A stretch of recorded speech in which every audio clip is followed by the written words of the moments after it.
Followed by Ben Utley, who's starting at third base, and center field we will have Cade Marlowe hitting third, and now Gilliam set to start off and lead this off here. First pitch on its way, outside for ball one, and the 2018 season is officially underway. I'll give you the rest of the starting lineup in just a moment. Strides the outside corner there with a fastball to blaze the count up to 2 balls and no strikes.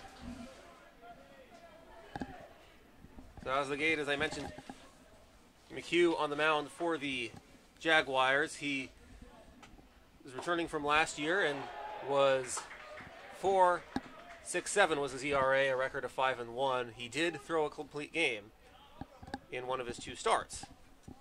Last season, the 2-1 pitch, swing and a miss, 2 balls, 2 strikes, count even. Fools him with a breaking pitch right there, had Gilliam out in front. And when you have your weight out in front of you like that, it takes a mountain to try to keep your weight back and centered throughout your body to distribute the swing out, and he couldn't hold his swing back in time. Now the count full, 3-2, so the first batter faced this season by the Jaguars works the count full. Here's the payoff pitch on its way, and that's swung on, jammed him, grounds it to catcher, and it's fielded, and they throw him out at first in time for out number 1. McElwaney, the catcher, walks over and calls off McHugh and picks it up and throws him out, 1 away.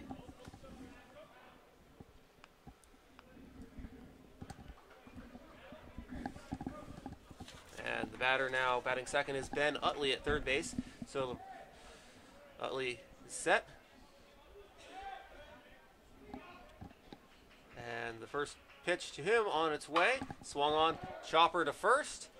Bobbles, and first baseman bobbles, and he throws it over to McHugh, who goes over to cover and steps on the bag. 2 outs. Hobbs was thinking about shooting that over to Pugh a little bit before Pugh had him in stride there. Kind of bobbled it just a little bit, but was able to recover just in time to get the runner at first base. Batter now is the number 3 hitter, Cade Marlowe, starting in center field. Cleanup hitter for the Wolves is Price Peters. And he's on deck. Will bat if Marlowe can extend the inning. Otherwise, he'll lead off the second. 1 ball and no strikes on Marlowe. Hitting 5th is Nick Poski. Starting in left field. Hitting 6th is Logan Taylor at first base. And the 1-0 pitch is in there for a called strike. 1-1. Hitting 7th, we have Christopher Michaels in right field. And the second baseman, Brian Dansereau, will hit 8th. And the 1-1 pitch is fouled. Chop foul down the left field line. 1-2. Price had the right idea there, trying to pull the ball and hug the line as the Jags were shifting him just a wee tad over toward shortstop in second, with a third baseman shifted over that way. Could not sneak it in, but a good effort on the part of Price to try to poke that ball through. Now the 1-2 pitch on its way. Misses outside in the dirt. 2 balls and 2 strikes. 2 out, nobody on. No score here in the top of the first. And to round up the starting lineup for the Wolves, the shortstop Tucker Breen will hit 9th. 2 balls and 2 strikes here to Marlowe. And here's the pitch. Swung on, lined in the air to center field. Back just shy of the warning track to get it is Bylardello, and he makes the catch. Pugh wanted to tail that fastball a little inside to Price, but the fastball got it outside and was a rather meat pitch, or a fastball that's semi in the middle of the plate toward the outside part of the plate, and he batted it up, and the Jaguars got the out.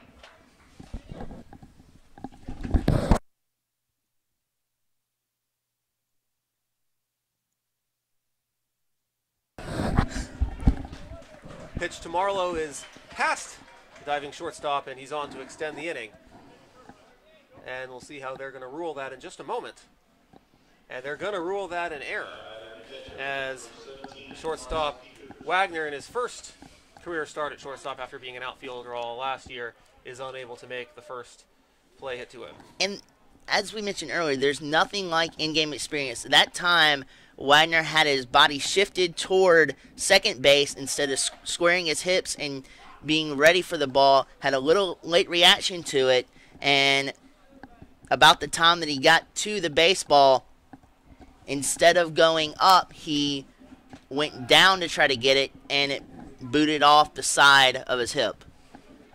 We'll do a check on runner Marlowe at first. He's on first with 2 outs here in the top of the first. And just one more point to that. Anytime that you are playing a field ground ball, with the adjustment of your glove, you want to start at the ground and come up, because if there's any chance of the ball deflecting off of your body, you have your whole body to knock it down and then react to it to then fire over to the base where you're wanting to get the out. Pitch swung on and missed, and stealing second is Marlowe, and the ball on the throwdown goes in the outfield, and Marlowe's on his way to third. It's just a situation where the runner was already 2/3 of the way to second base, and late response on the throw. The throw was off the mark as it was, and not only did West Georgia steal second, but they were given a free third base as well. And the 0-2 pitch in the dirt, 1-2. So that is an error on the throw to second, where the ball goes in the outfield. So 2 errors this inning by the Jaguars, and that ultimately puts Marlowe on third base. 1 ball and 2 strikes here on Peters. And the pitch is swung on and missed, and that will end the inning. So Marlowe is stranded at third. So the errors do not come back to haunt the Jaguars. They come to bat in the bottom of the first with the game scoreless. We'll be back after this.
Welcome back here to Lake Homestead Stadium. No score as the Jaguars come back to bat for the first time in the 2018 season here in the bottom of the first. They'll give you their first starting lineup of the season. Leading off will be the right fielder Moore. Hitting second, we have Mason Robertson at second base. Hitting third, we have Bakari Gale. And the catcher, Caleb McElwaney, will hit cleanup. And hitting fifth, we have Timothy Gray at third base. And hitting sixth, Ty Hobbs at first base. The shortstop, Jim Wagner, will hit seventh. And we have Carrington Evans hitting eighth at left field. And hitting ninth, we have Devin Bilardello at center field. And here's the first pitch of the bottom of the first. Two more, and it's a called strike, 0-1. Fires a fastball directed to the outside corner. Naps the outside corner, and the Jags are quickly down in a hole. No balls and one strike. And Grayson McLeod is on the mound for the Wolves, and the 0-1 pitch fouled back, 0-2. Good job of keeping his hands back and through the baseball just to get a piece of that fastball. The 0-2 is just outside, just barely missed on the curveball outside, and a good job by Moore to lay off, 1-2. Whenever you have late movement and a sharp bite to a slider or any type of breaking pitch, that late movement can lay waste to your eyes and create havoc for an offensive batter coming up. And as you see right there, Moore strikes out. Breaking ball froze him. You see back-to-back breaking balls by McLeod, and the first one just barely missed outside and Moore was able to lay off. This one breaks into the zone, completely froze Moore, who expected it to be high, and then it broke at the last minute, and Moore was totally caught off guard and is rung up for out number 1. Now the batter for the Jaguars is Mason Robertson.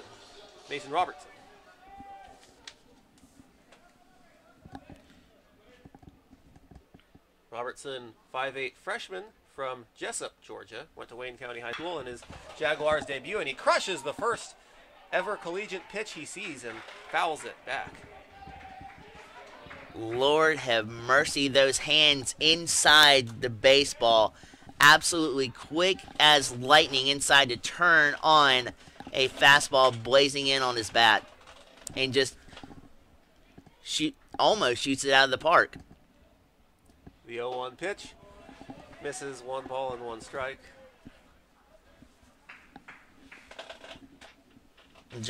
Good job laying off the changeup, breaking down. McLeod set. The 1-1 pitch is on its way, and called strike makes it 1-2. So we see Robertson aggressive on the first pitch he sees and crushes it down the right field line, foul, and he looks at strike 2. 1-2.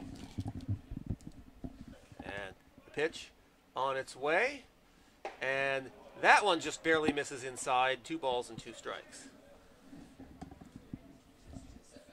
On deck is Bakari Gale, the 6'4" junior from Stone Mountain. He'll be followed by the catcher, Caleb McElwaney, if we get that far here in this inning. McLeod has a very visible release point. He releases it as he gets to the shoulder, which gives great visibility for the Jaguars offense to be able to track the ball going into the catcher's mitt and across home plate. And Robertson swings and misses to strike out for the second out. So the batter now, Bakari Gale. Gale, a 6'4" junior, also making his Jaguars debut here today.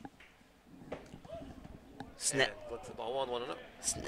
There was a vicious snap, though, to that curveball. Gale is a junior college transfer from Alvin Community College. The 1-0 pitch swung on.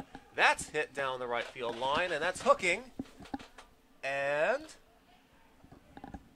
that is a foul ball. That right there saw a fastball up in the zone, kept his hands inside the baseball. It is hard to, when you're wanting to go the other way, it's hard to keep your hands back and push the ball, much less because you have to wait a couple more seconds to start your swing, and then to have the power to supplement that swing was just amazing there by Gale. And the 1-1 pitch is swung on and missed for strike 2, 1-2. That was another nasty breaking ball, similar pitch to what Moore got called out on strikes on earlier, and this one, Gale swings and goes right through it. 1-2. The 1-2, that one, similar breaking ball, but it misses inside 2-2. Deuces are wild for the first time in 2018, Blake.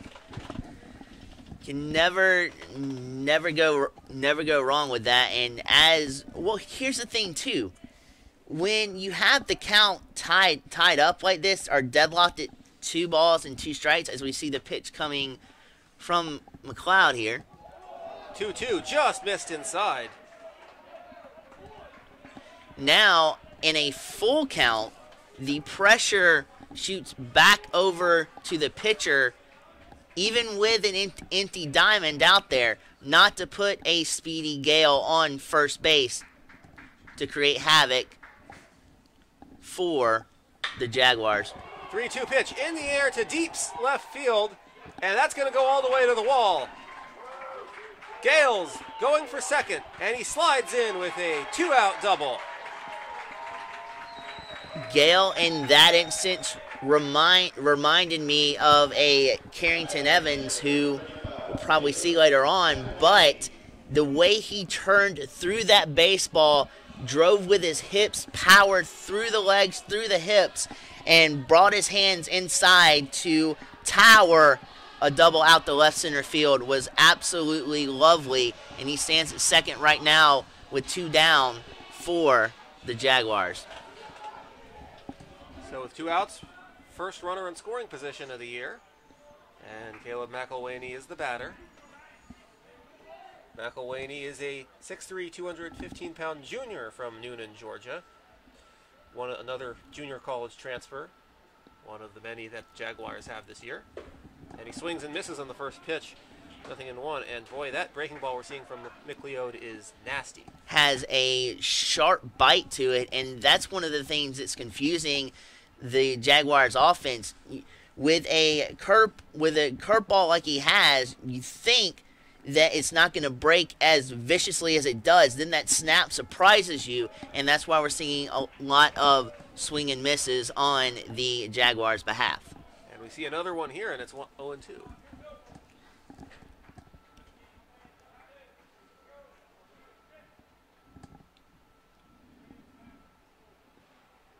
On deck is Gray.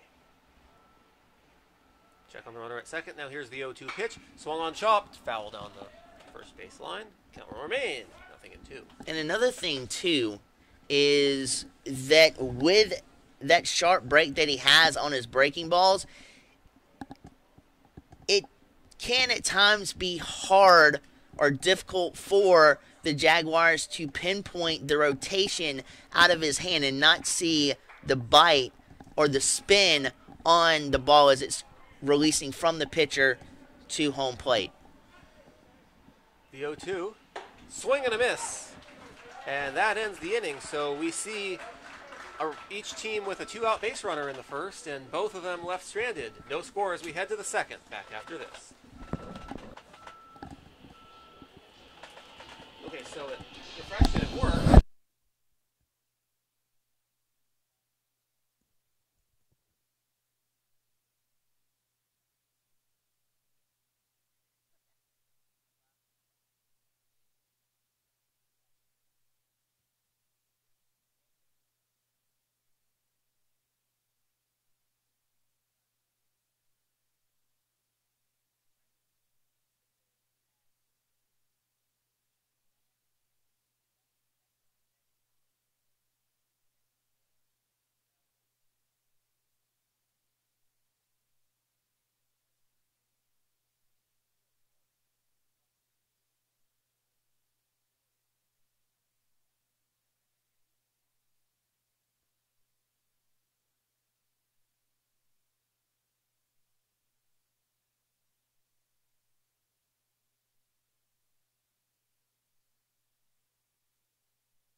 And we are back here at beautiful Lake Olmsted Stadium, just across the street from beautiful Lake Olmsted.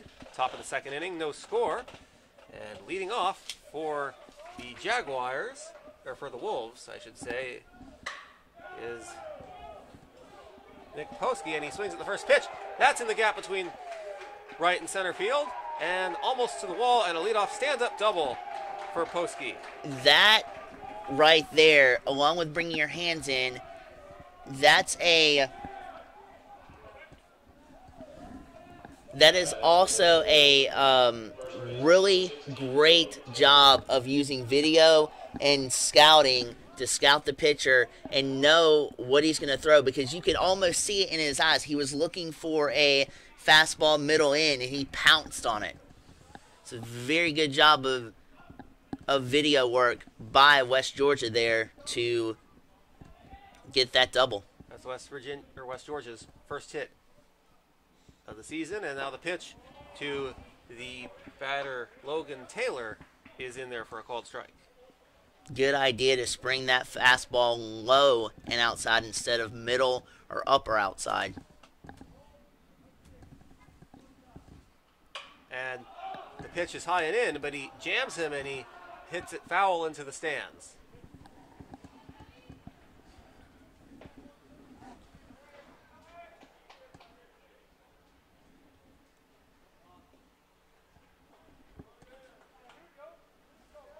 So now the count remains no balls and 2 strikes on Taylor.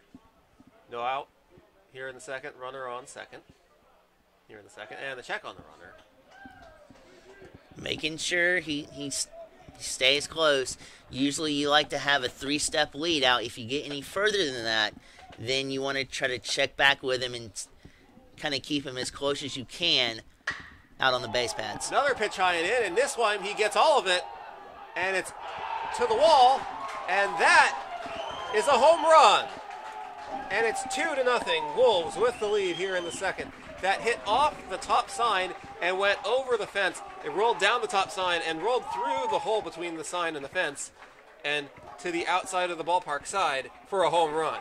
One of those rare home runs you'll see. Well, that was also initially set up by the previous at-bat. You saw how West Georgia creamed, absolutely punished inside fastballs. That fastball from Pugh was up and inside. So West Georgia was kind of looking in that direction, expecting at some point in that at-bat a high inside fastball, and boy, did they punish that when they got it. Both of the pitches he hit were high and inside. The foul that he hit into the stands and the home run. Absolutely. And when you go to the well one too many times like that, it's almost like a bullseye, and as you see right there, a ground ball weakly to Jim Wagner, who gobbles it up and fires to Ty Hobbs at first base. And with the play, 1 out, nobody on, 2-0. Wolves with the lead, and the batter now will be Brian Dansborough. Dansborough is a junior transfer from Sneed State University. And the first pitch he sees is on the outside corner, and it's a called strike 1. Fastball barrels away, trying to keep the ball away from the barrel of the bat. Successful with not even a swing attempt to it. And hit in the air to center. Back to get it, and making the catch is Bill Ardello for out number 2. Phenomenal first step in tracking that ball. Your first step is always your critical tracking device. You always want to have a good first step to be able to turn and track that ball, and a great job by Biordello in center field. So after the home run, 2 quick outs. 2 outs with nobody on here in the second. And the number 9 hitter, Tucker Breen, will bat. And the first pitch he sees is a called strike. 0-1. And a lot of times you'll see batters take the first pitch to set up pitchers and to kind of see what the pitcher has in their arsenal. And it oftentimes works in their favor. Even though you have 3 strikes to 4 balls, it's still, they come back very strong, and it works in their favor. The 1-1 pitch, swing and a miss. 1-2. So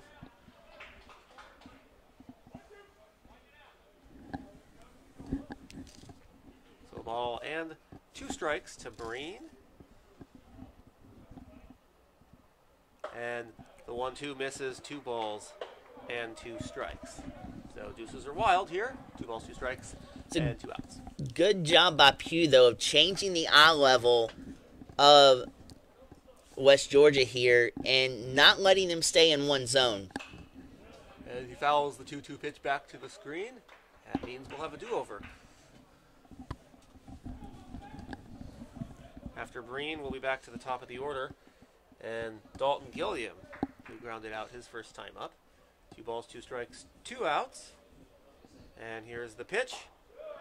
And that misses for ball 3, and the count is full 3-2. Not the best pitch in the world if you're Pugh. At this stage in the count, you want to try to stay within the strike zone and not try to set up the hitter for a 3-2 pitch, because now it's almost like you're looking at pitching a perfect pitch here and not walking the batter already down by 2 runs. Time is called. Now Breen is back in the box, and the 3-2 pitch is outside ball 4, first walk of the game.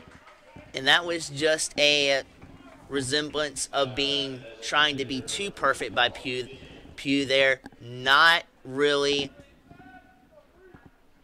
wanting to work the outside corner, but not really able to establish the outside corner. Go back to the top of the order with Dalton Gilliam, and a check on the runner Breen at first. Breen a shortstop, so he's got speed.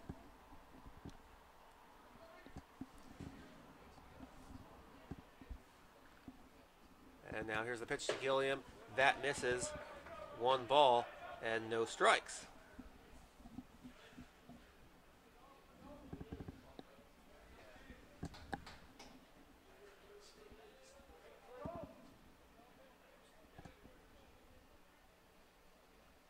And the 1-0 pitch, the runner's going.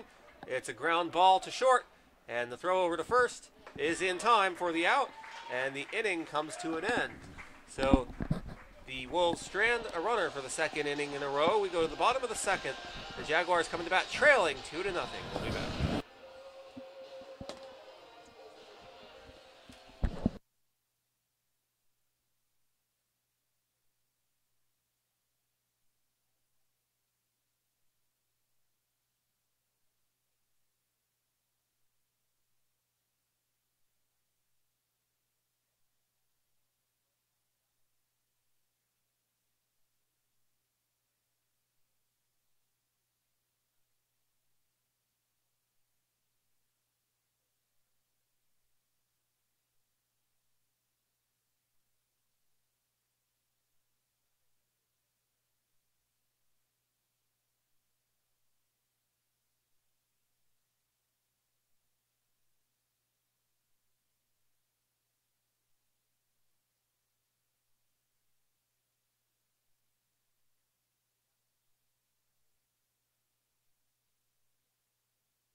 Welcome back to the lake. Bottom of the 2nd. Jaguars at bat trailing 2-0. And they'll start the inning with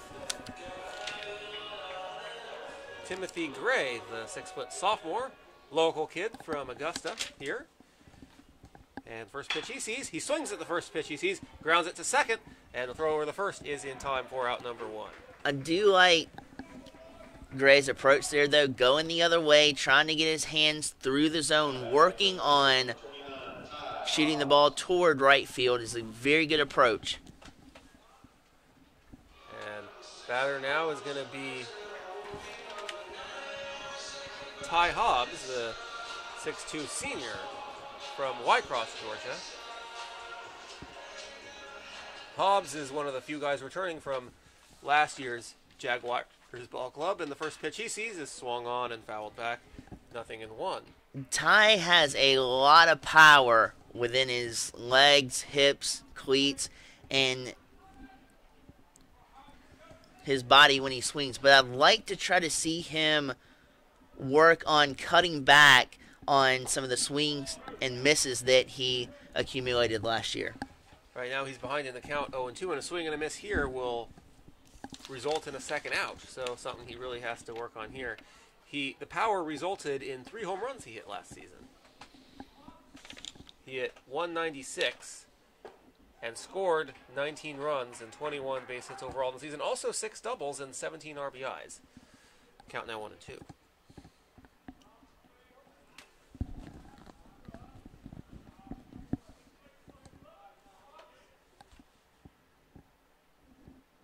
The 1-2. Breaking ball got him looking. Third strikeout by McLeod here today.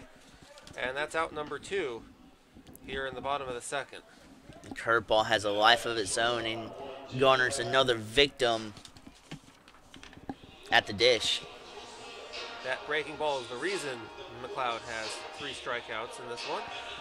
And the batter now is Jim Wagner. First career at bat as a starting shortstop. And just one more note on Hobbs. Had 39 strikeouts last year and tack on one already starting out this year. And the first pitch just misses downstairs. 1 ball and no strikes.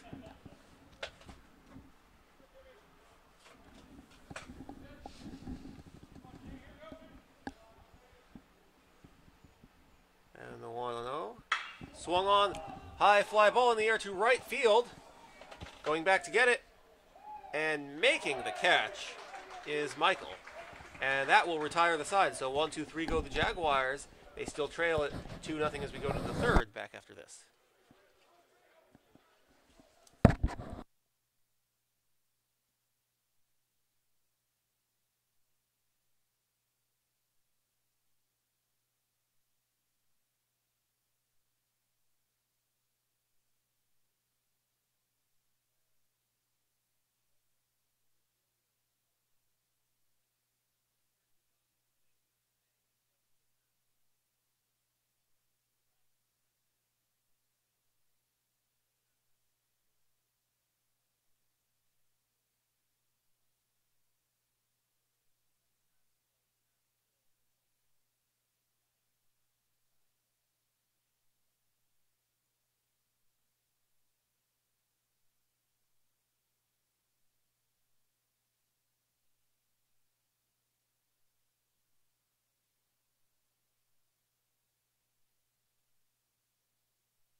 And we now begin the top of the third here at the Lake.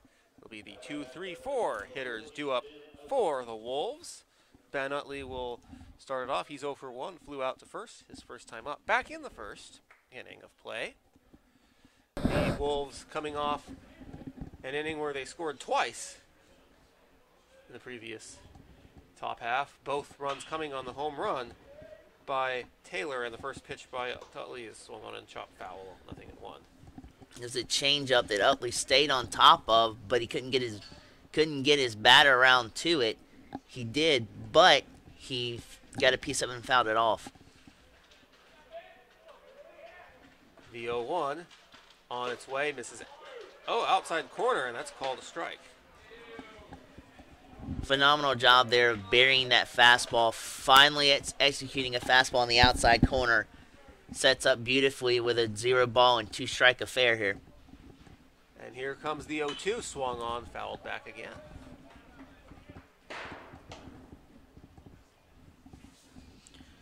Little late on that fastball. And that resulting in the foul. The 0-2, Swung on line right up the middle, but shortstop Wagner able to go over to get it and make the throw in time for the out. Wagner's timing is definitely picking up on the Lake Olmsted Diamond as great transfer through, phenomenal firing over to first base, great form on the throw, perfect play from Jim Wagner. Now the batter is going to be Marlowe, who is 0 for 1, reached on an error his first time up. Did Cade Marlowe, and he bunts foul the first pitch here. And after reaching on the air, he stole second and then went to third on another error, on a throwing error by the Jaguars catcher McElwaney on the throw that the second that ultimately ended up in the outfield. The 0-1 pitch pulls back a swing just in time, and it's 1 ball and 1 strike. Phenomenal idea, though, on the first pitch with the bunt, drawing in the Jaguars' defense on the third base to set them up maybe. But as we see there, he takes it the other direction. And that's all the way to the right field wall, and he's on his way to second. He takes a turn around second, looks at third, but goes back to second for a 1-out stand-up double. So that is now 3 extra base hits so far in the first 2 1/3 innings by the Wolves, whose bats have really started to put things together here. Second double of the game, plus the home run by Taylor, as Marlowe has now reached base twice here in this one. Marlowe's bat explodes through the baseball there, and he has some pretty good pop with his bat, and he's on second. Batter now is Price Peters. Peters is 6'5", 220 pounds, redshirt senior. He's a big kid, and he's a starting catcher here in this one. And that time, Marlowe is dancing around out there on second. Cody Pugh did not take one gander out to second to look him back, so look for Marlowe to continue dancing and maybe think about taking third base. Check on the runner, and the 1-0 pitch on its way. That misses downstairs, 2-0.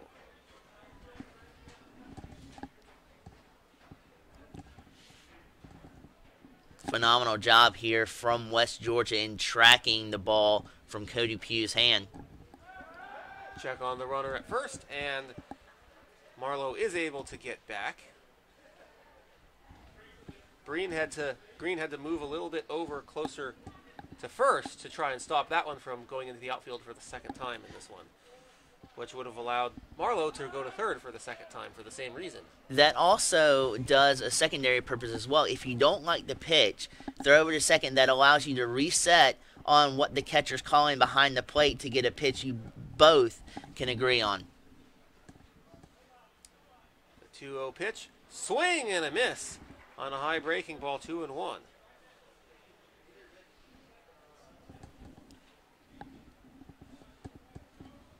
Looking for a fastball there. Got full big league on that changeup. On deck is Nick Poski. He'll be followed by Logan Taylor, who homered last inning. Poski doubled last inning. Here's the 2-1 pitch. That's in the dirt. Gets away from the catcher, but Marlowe will hold at second. So the count now 3 balls and a strike to Peters. McElwaney with a phenomenal stop behind home plate, saving 90 feet on the base pads for the Jaguars. The 3-1. Line in the air to right field. That's also going to go to the wall. They're going to wave Marlowe around third. On his way to second is Peters with an easy stand-up double. He was walking into second. And the RBI for Peters. Marlowe scores. It's 3-0. 3 doubles on the game so far for the Wolves and 4 extra base hits. And the first of those extra base hits in this game belongs to Poski, who comes back to bat now. And I'm wondering, too, is if you'll see a shift in the Jaguars' offense from, in the direct order of Chris Howell, because the West Georgia offense has exploited that right center field gap between Beardello and the right fielder, and they keep pounding it over there, and the Jags have yet to adjust to the offense of West Georgia.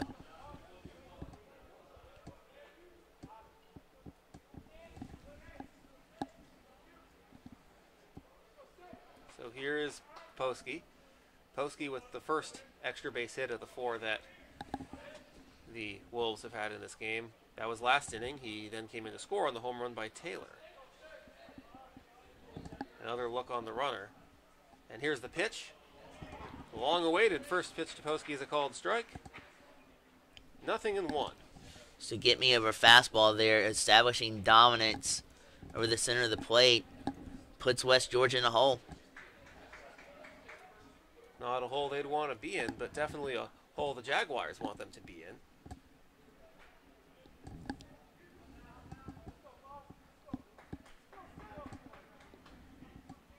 Jaguars defense is playing straight up in the infield. The 0-1 pitch in there for a strike. 0-2. Now, if you're West Georgia, seeing how the outfield has shifted to cover up that right field gap, you gander over to the lines in the outfield, and you see real estate that you can exploit there as well. And Poski swings and misses for strike 3. That's the second strikeout of this game by Pugh. And that's 2 outs here in the third. And now the batter is Logan Taylor, who homered already in this game.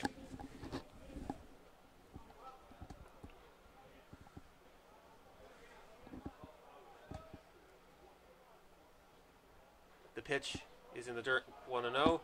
The 4 extra base hits by the Wolves, those are all the hits they've had total. They have no singles yet in this one. Logan has a plate set up and waiting on the pitch in a comparison to a recent Hall of Fame inductee and the third baseman great for the Atlanta Braves and Chipper Jones, who we just mentioned a few minutes ago, is recently inducted into the Hall of Fame. But he has that kind of similar setup to where the bat wobbles on the shoulder and is getting ready to lock and load on the pitch. And the 1-1 misses, 2 balls and a strike. Of the new members of the Hall of Fame for this year's class, Jones is the only first ballot. Not necessarily the case, because you have Tomey as well. Jim Tomey, who made it in, is also first ballot. But those two, with Chipper Jones wreaking havoc in the box, hitting over 300 right-handed and left-handed, and Tomey with over 600 home runs, those guys were surefire introductions into Cooperstown. 2 of the greatest switch hitters of all time, perhaps. And the 3-2 pitch to Taylor misses outside for ball 4. So 2 on, 2 outs here in the third. 3-0 Wolves with the lead over the Jaguars, and Chris Michael is the batter. Michael grounded out to shortstop his first time up. The advantage here for the Jags is that there is 2 outs on the board. And the pitch swung and missed on a high fastball. 0-1. Jaguars looking to get out of the inning with minimal damage here. High fastballs to hitters are like dangling carrots out in front of their eyes. Anytime they see a fastball coming in and they can elevate up, their eyes become huge and they think they can conquer that high fastball, but 8 out of 10 times they fall short. It's a very deceiving pitch. And the 1-0-1 chop foul. One of the only people that, for me, that could do that was another recent inductee into the Hall of Fame in Vladimir Guerrero. That particular player, Vladimir, had a range with his bat that I have never seen in the game of baseball. He was never fooled by pitchers and could hit just about anything. And absolutely square up to basically hit a home run no matter where the ball was thrown. And It's a surprise. Him and Hoffman, the other two inductees this year, who we didn't mention, those guys were not first ballots, and that's a big shock. Absolutely. You think they were? Especially with Hoffman, because the only other player who overtook him in the save category was the best closer of all time, in Mariano Rivera. And expect him to be in next year's class. Absolutely. And then while we're on the subject of Hall of Famers, you've got also Derek Jeter up in, I believe, 2020 as well. That's correct. So you've got some surefire first balloters coming into Cooperstown in years to come. Also a note, next year, Chris Carpenter, pitching great for the Cardinals, as well as Lance Berkman, one-time Houston Astro, will be eligible for the first time. Berkman is a really interesting case. The 2-2 in the air to deep right field. Back to get it, and making the catch to end the inning is Moore. So the Jaguars do succeed in getting out of the inning with minimal damage, but they still trail it 3-0 as they come to bat. We'll be back.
Welcome back to the bottom of the third. The Jaguars will have the 8-9-1 hitters due up to start here this inning, trailing 3-0. The pitch from McLeod is in there for a called strike. Nothing and one. Slow hook just froze the Jaguars dead in their tracks.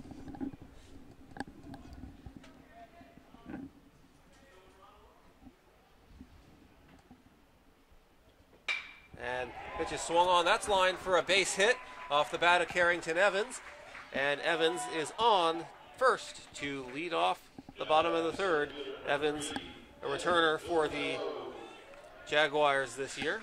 For McLeod there, great idea coming back with a fastball after a slow hook freezing Carrington Evans, but just horrible location. That fastball was center cut on the outside corner, belt level, and Carrington just served it into right field. Now the batter is going to be Devin Billadaro.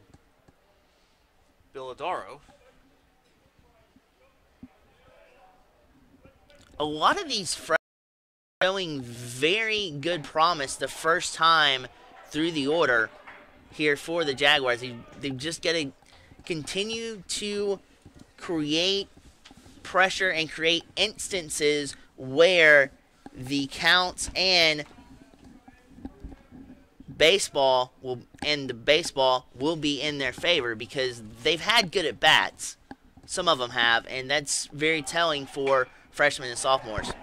And that's lined into left. That's going to get down for a base hit. It's 2 on with nobody out. So the bottom 2 hitters for the Jaguars reach on back-to-back singles, and they are now threatening with the top of the order coming up. And also a huge break for the Jags too, because you have one of your fastest guys on the base pads at second base. So Carrington could score on a single to cut this lead to 2. You have the three of the speediest players of the bottom third of the order to the Jaguars, and here's more. And with the speed, it doesn't seem necessary to do a little small ball and attempt to bunt him over with the speed. And first pitch is in the dirt. The runners will hold 1-0. You don't necessarily have to do small ball, but you want to kind of keep the ball on the ground. And if you keep it on the ground, shoot it to the right side to where Evans could get over to third base easily. And if you do hook it or lift it in the air, you want to try to get a laser line drive. Hitting it on the ground will be risky with the way the fielders are positioned. As if one of them fields it, you could see a potential double play, and that will really ruin the momentum. The 1-0 pitch, towering pop fly, foul territory, and making the catch going over to calling off his teammate Danzero, making the catch, calling off Taylor for out number 1. So not a productive out by the Jaguars. Phenomenal job there by the West Georgia second baseman, taking ring generalship, calling off the right fielder and first baseman, even though his back was turned to the infield. Great play there from West Georgia. Now Mason Robertson, who struck out his first time up. Robertson, a freshman from Jessup, Georgia.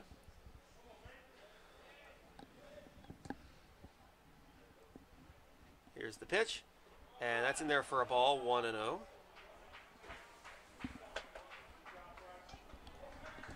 Both catchers getting a pretty good workout in today, blocking balls in the dirt.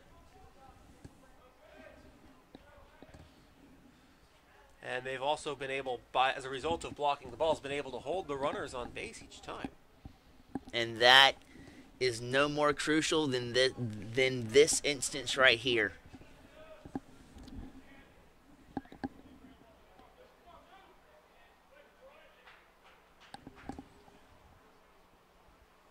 The 1-0 misses outside, 2-0.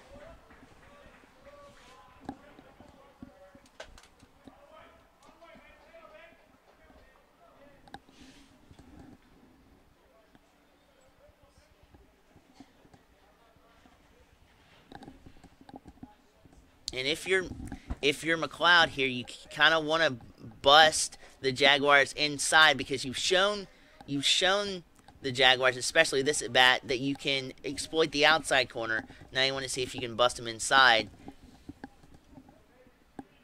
and give them a different angle.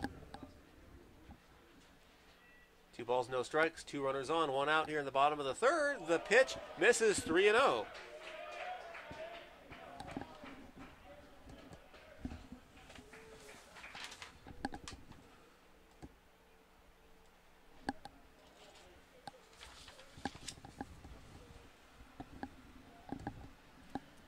And we'll have a time called and a meeting at the pitcher's mound. So Robertson, this at bat, displaying great and phenomenal discipline, laying off some breaking balls.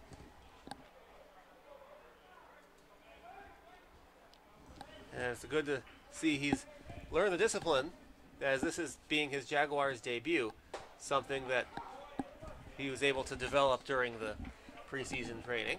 3 balls and 1 strike, as the 3-0 pitch is a called strike.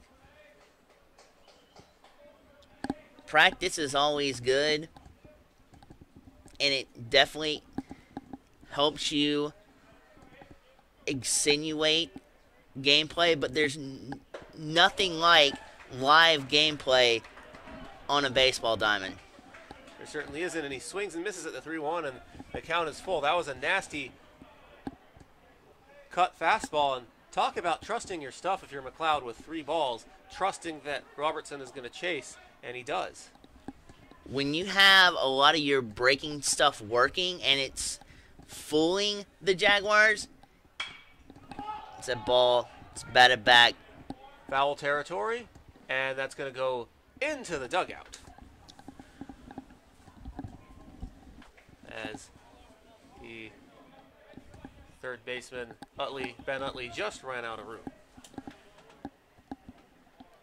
But if your breaking stuff is working, and you've shown 2 of those in this at bat mixed in with a couple of fastballs, why not try to finish them off with your best pitch? And that is what West Georgia is doing right now, trying to get Roberts out on 1 foot. And the pitch to Gale misses for ball 4. That's the second base on balls this inning, and they are loaded with only 1 out. And the designated hitter, Bakari Gale, will come to bat. Gale doubled in his first career at bat as a Jaguar back in the first inning. You want to talk about pressure in a game. In one of your first games as a Jaguar, this is a pressure cooker situation for a young, talented Gale. Bases loaded with only 1 out. And he looks at ball 1 on the first pitch, 1 ball and no strikes. Jaguars need to put something together here this inning, trailing 3-0. And the 1-0 pitch is on its way. Swung on in the air to deep right. That's curling into the corner. And that's going to fall foul as, my goodness, Michael almost caught that. He was trying to catch it but failed. And you know what? He's probably going to be glad he failed because that would have scored a run. That would have definitely scored Evans from third. But he lost track of the ball in the sun. It's very difficult on a day like today when there's no clouds and the sun beaming down, especially in right field because the sun's back behind us. When you're looking straight up into it, it is definitely difficult to track the baseball. With this being a 3 o'clock start. Absolutely. On this Friday afternoon. The 1-1 pitch swung on, chopped foul, 1-2. And to make one more point, we're getting to the time of day, especially in the winter, where the sun starts to descend from the sky. So even worse, or an even worse time tracking the baseball if you're in the outfield. And that's going to be an issue during Game 2 of our doubleheader tomorrow, which has a tentatively 3 o'clock start, depending on how soon the first game wraps up. The 1-2 pitch misses for a ball 2-2. We'll knock on wood as we speak of a game wrapping up. Absolutely, but the Jags have definitely been behind before, especially last year, and they fought valiantly to come back in a lot of those ball games. Showing some signs of life right here. Let's see if they can pull this inning out with some runs. 2-2 misses outside, and the count is full, 3-2.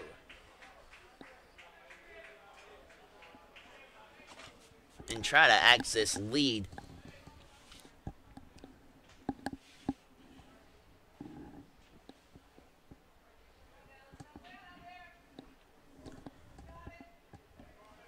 Count full, 3 balls, 3 runners on, 2 strikes, 1 out. The only thing that's kind of hindering me from thinking that McElwain, or not McElwain, but West Georgia would go with a 3-2 pitch. Checked his swing, does not hold up. It's a strike, 3, 2 outs. I was about to say the only reason that would deflate me from thinking that West Georgia would go to a breaking ball is the fact that Gale's disciplined at the plate. He has looked at breaking balls throughout the 2 at-bats, and he hasn't swung at many of them. That time, he bit, and it turned out well for West Georgia. So here's McElwain, who struck out his first time up.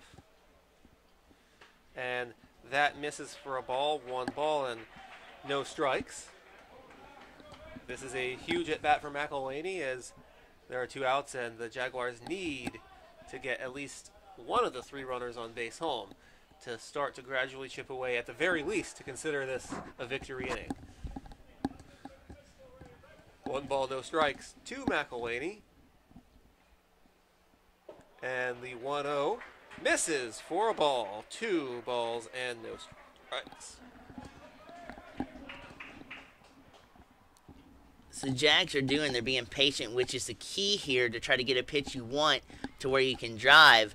But his breaking stuff, especially with that visual snap on the curveball, is changing the plans of the Jaguars.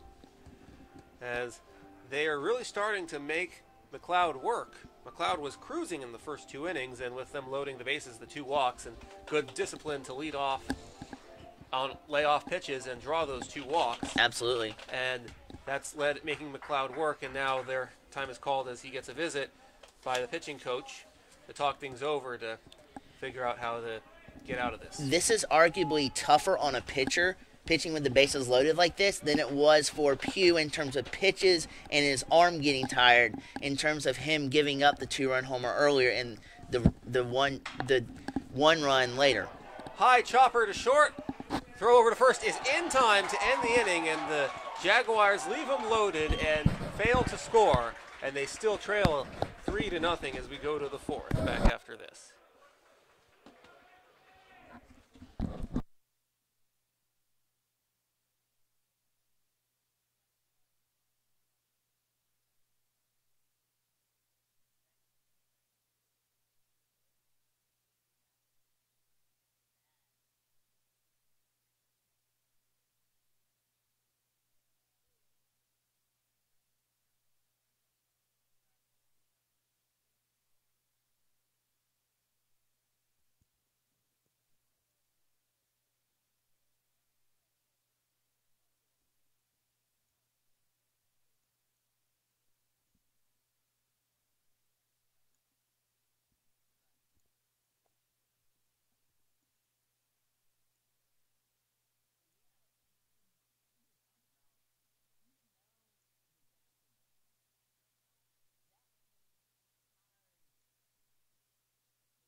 Welcome back to the lake. For the top of the 4th, the Wolves come into bat, leading the Jaguars 3-0, and to call play-by-play for the middle 3 innings here in this one, we'll turn it over to Blake Collins. Blake, take it away. Thank you, Robert. And marching up to the plate is Brian Dansborough. First pitch by Pugh. It's a breaking ball. Centers the bat well on a bunt. Does Dansborough, and that speed kills the Jaguars as he scoots across first base safely as the ball touches Ty Hobbs' glove. And West Georgia is cooking with Crisco now with a runner on first base with nobody out. That's exactly the start that the Wolves wanted after forcing the Jaguars to strand the bases loaded. They want to really start to blow this open if they can. Now Pugh trying to keep the runner at bay at first base with a pickoff throw over there. And similarly to the Jaguars, the Wolves with the speedy guys in their lineup at the bottom of the order, and Dansborough, the number 8 hitter, leading off with a single, and that could cause trouble. And there still hasn't been a pitch to the hitter, Tucker Green, at the plate, as Cody Pugh has checked on Dansborough twice in a row now. Bunt attempt pulled back by Green, realizing that fastball was a little bit low and outside of the outside corner, as he is standing in the box with a 1 ball and no strike count.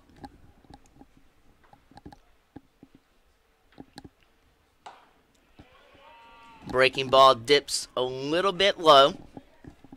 Therefore, a 2-0 start to this at bat. You've also got Gray, the third baseman for the Jaguars, in trying to sever a bunt attempt and cut the bunt off at the head to try to get an out on the base pads, as Pugh and Hobbs reconnect on a pickoff throw, but it doesn't pull out in their favor. On that bunt, Dansborough was able to completely catch the Jaguars' defense off guard.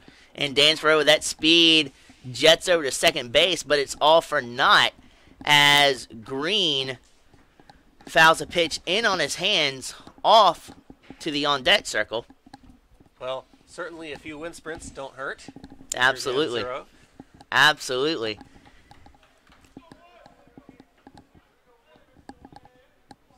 So now Pugh is back in a ready position, getting ready to fire his next pitch to the plate. Good pitch by Pugh. Not to establish a strike there on that fastball away, but to have a better chance at picking off the speedy Dansborough with the throw from the catcher to first base. But Dansborough slides his hand back in there safely. The Jaguars, after seeing the speed of Dansborough when he laid down the bunt, very paranoid about him right now. And the paranoid part may have led to Green drawing the walk, as it may be messing with the head of Pugh. That fastball just nudges outside of the outside corner.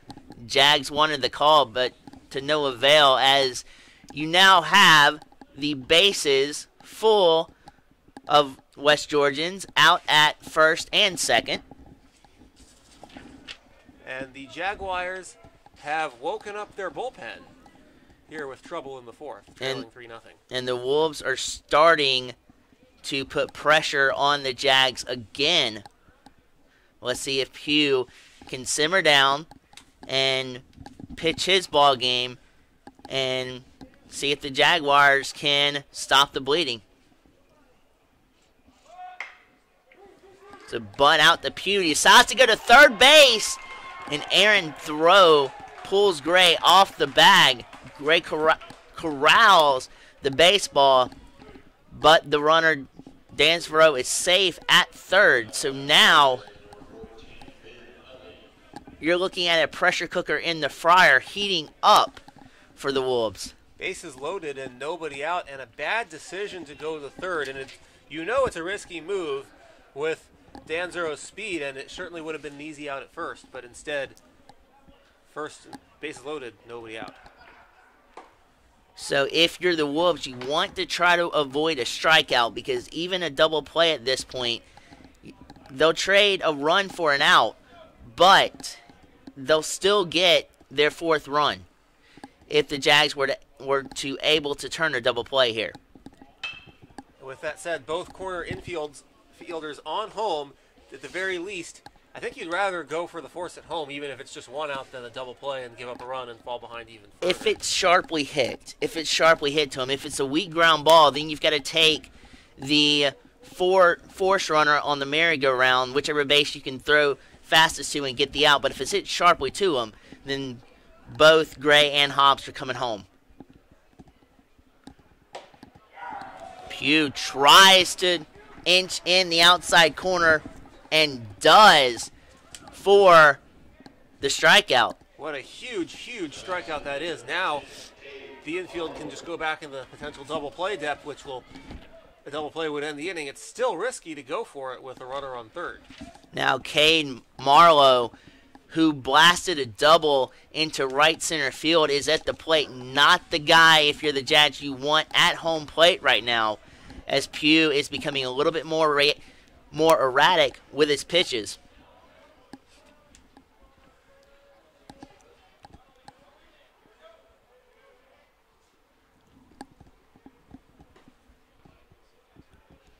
And Pugh now settles back in with a breaking ball, fools Marlowe, expecting a fastball, and he deadlocks the count at 1 ball and 1 strike.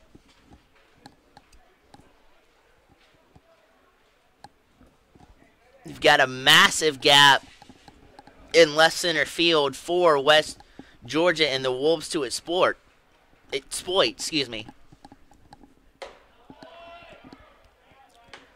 Fastball sails up and away on Pugh. So now you're still in a hole, and behind in the count does nothing for the Jaguars in their favor.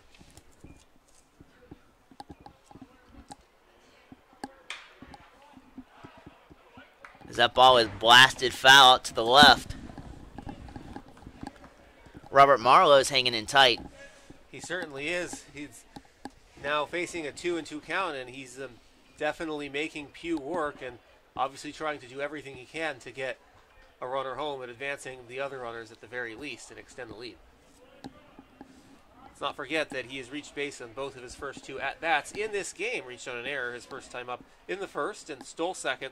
Advanced to third on a throwing error on the throw down to second by the catcher and doubled his last time up in the third. And that ball is elevated into left field, and Evans can't get there. And so now the count is still tied up at 2 balls and 2 strikes.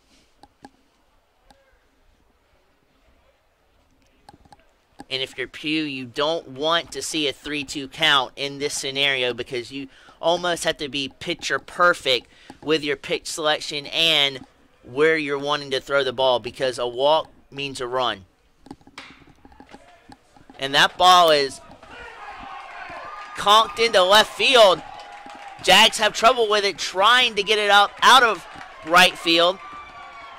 And all 3 runs that were on base for West Georgia come across here in a dagger filled right to the heart of the Jaguars as West Georgia extends the lead now 6-0.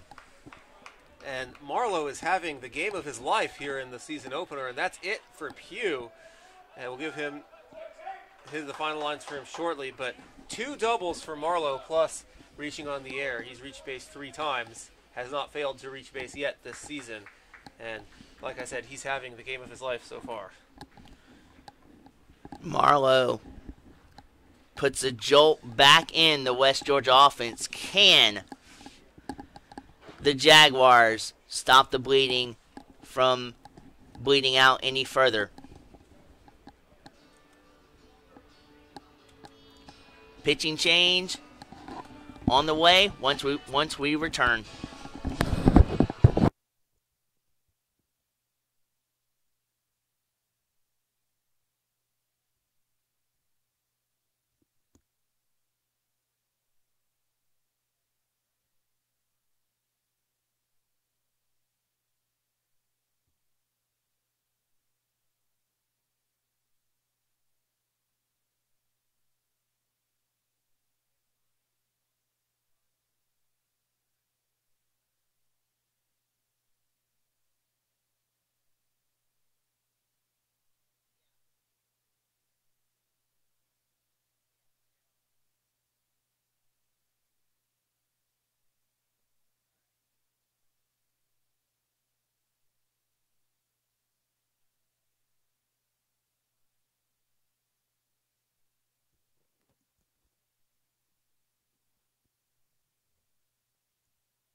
So climbing up the bump for the Jaguars is Brennan Berger, who comes in a scary predicament if you are a Jaguars fan, already behind 6-0.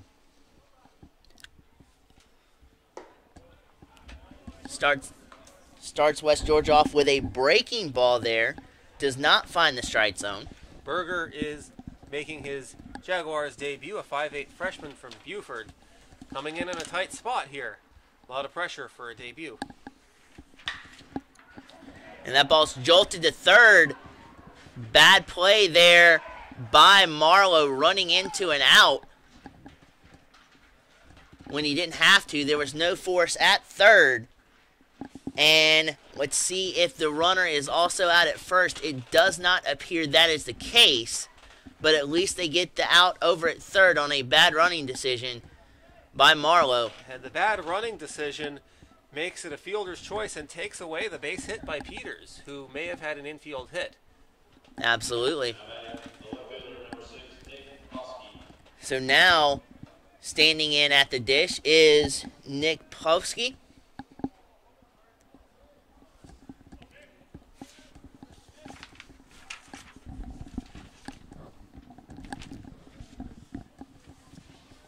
Povsky stands glaring in at Berger, who delivers a fastball high and tight for a one ball count.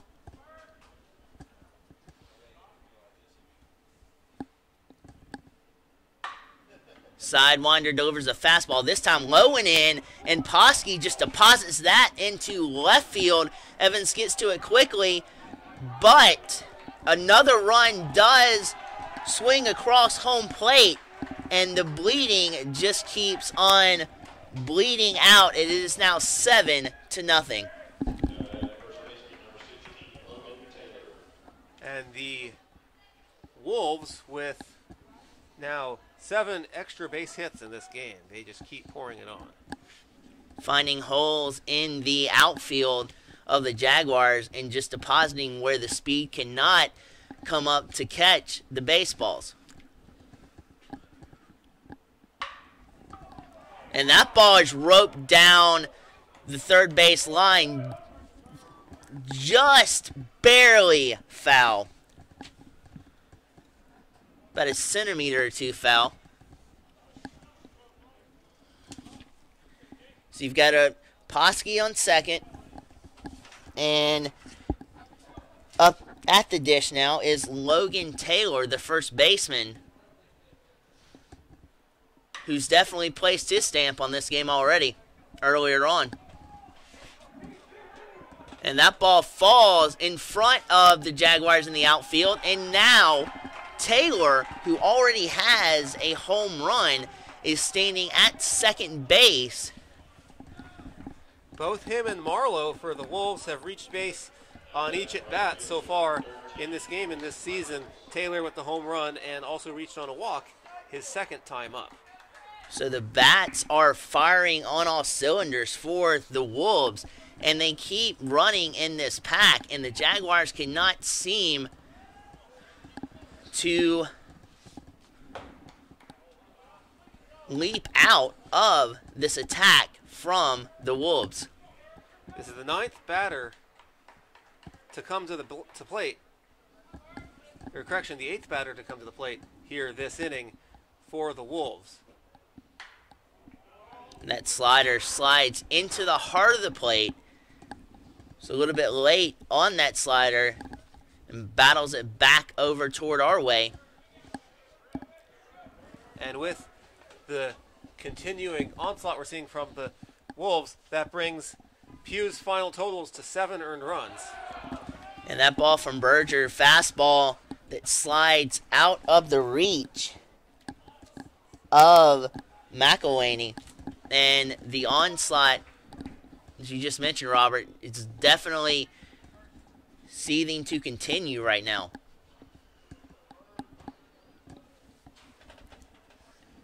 If you are a Jaguars fan, the bright side of this whole inning is that there is now 2 outs on the board.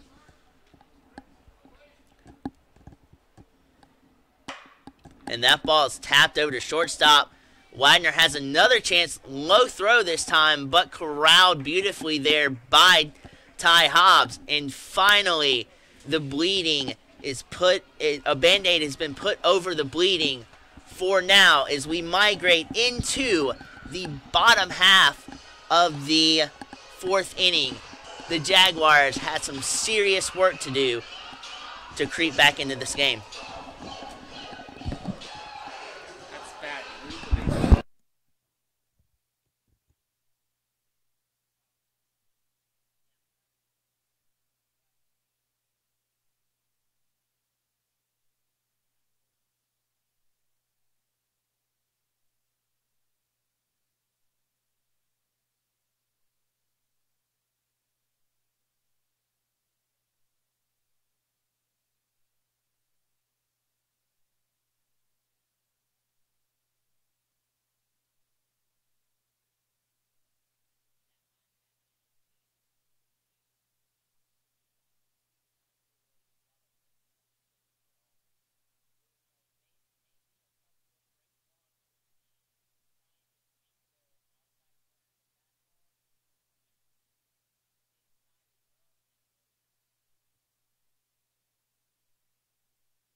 McElwaney is still occupying the hill, or excuse me, not McElwaney.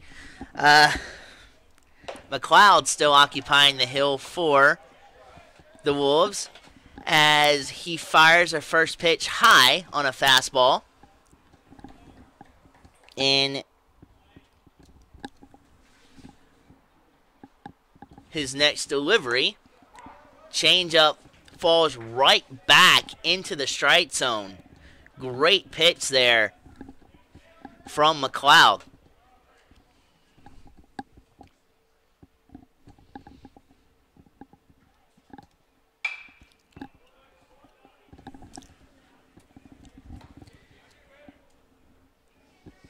And Gray fouls that one off over to the right-hand side. You have Ty Hobbs on deck. Ganders at a pitch and did not swing at that fastball inside. So deadlock's the count now at 2 balls and 2 strikes.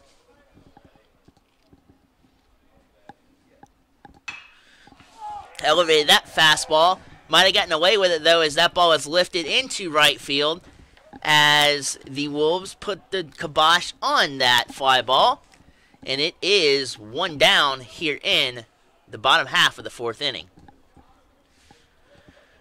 The 5-6-7 hitters starting it off this inning for the Jaguars, Gray, Hobbs, and Wagner. And that was also the case in the 2nd inning, and they were all set down in order. Now Hobbs bats now, Wagner will follow. They both struck out that inning, their first time up. Changeup that doesn't even make it to the plate, dips in the dirt and bounces back to the backstop.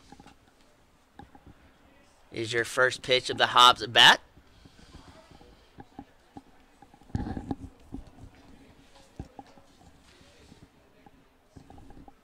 Now McLeod, rearing back and ready to go, fires a fastball a little bit lower than Hobbs would have liked it to, lifts it to right field. 2 straight chances for the right fielder, and both have been put away. So phenomenal range displayed by Chris Michaels in right field.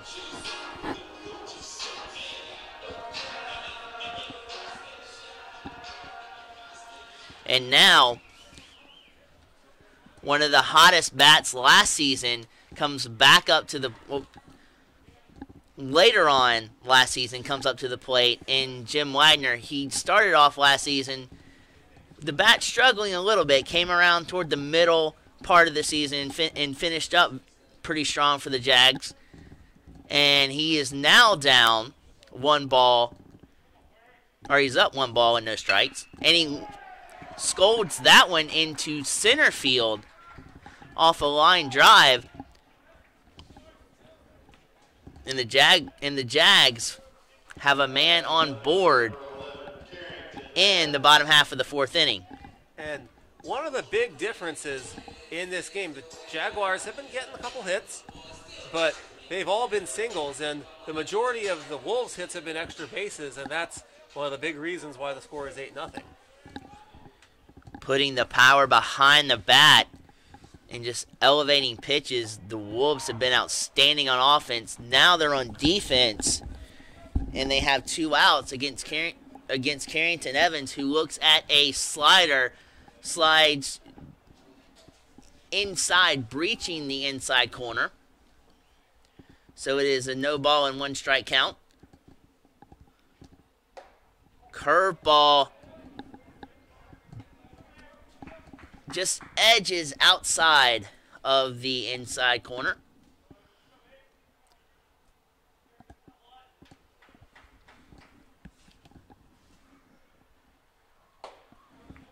Fires back with a fastball. Carrington Evans is getting a good look at McLeod's arsenal here as it's 1 ball and 2 strikes.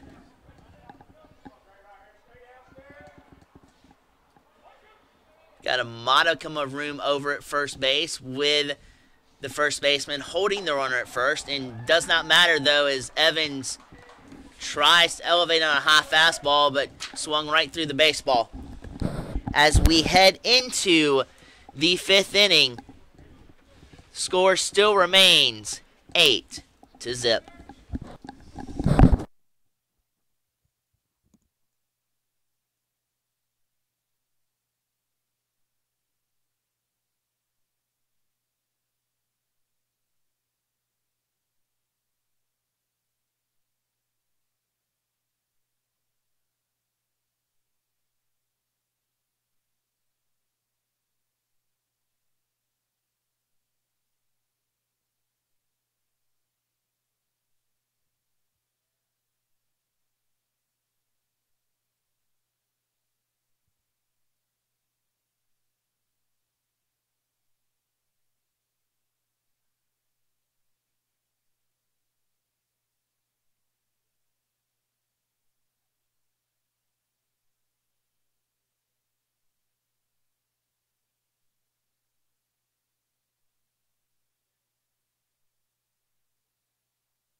Berger trots back out to the mound. And Dansborough, who is speedy and has caused havoc on the base paths thus far, is in at the dish and almost takes his third base coach's head off with a visceral line drive on the third base foul side of Lake Olmsted Stadium. Boy, oh boy, quick reflexes for the third base coach showing off his reaction time. Saved him there. Ball's elevated into right field. Believe Gale Rains, and he pulls that one down for the first out in the 5th inning.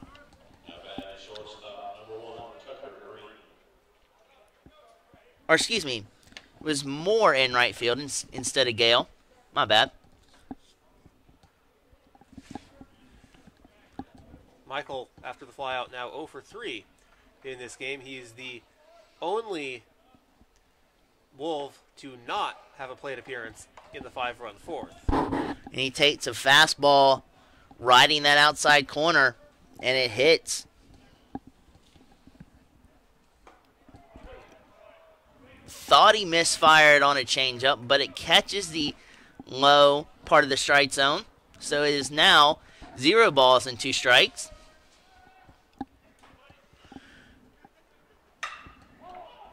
Berger doesn't take too long to deliver the pitch as that ball is belted into left center field, but the ranging Biardello brings it in center field, or left center field, excuse me, and we have 2 outs here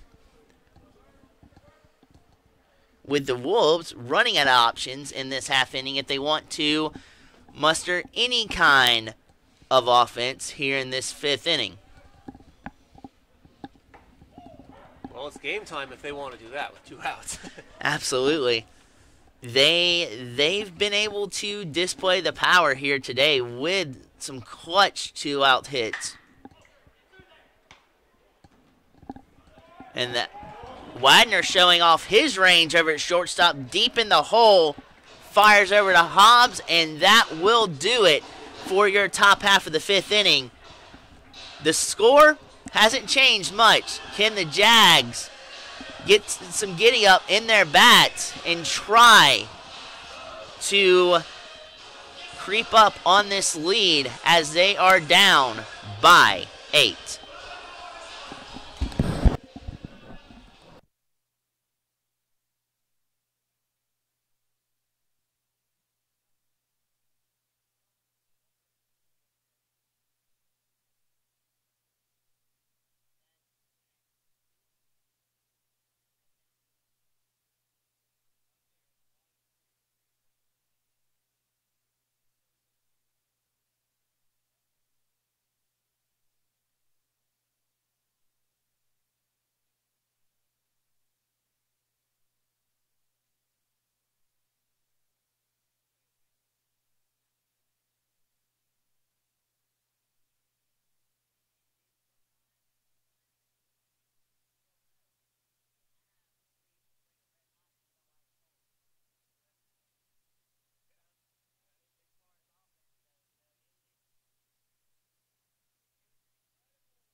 Biardello for the Jags carries his bat on his shoulder to the dish. And if I'm not mistaken, McLeod is still out there. Biardello swings at the first pitch, though, right to the shortstop, who then transfers and treats his way and fires over to first base. And your first out is in the books here in the bottom half of the 5th inning.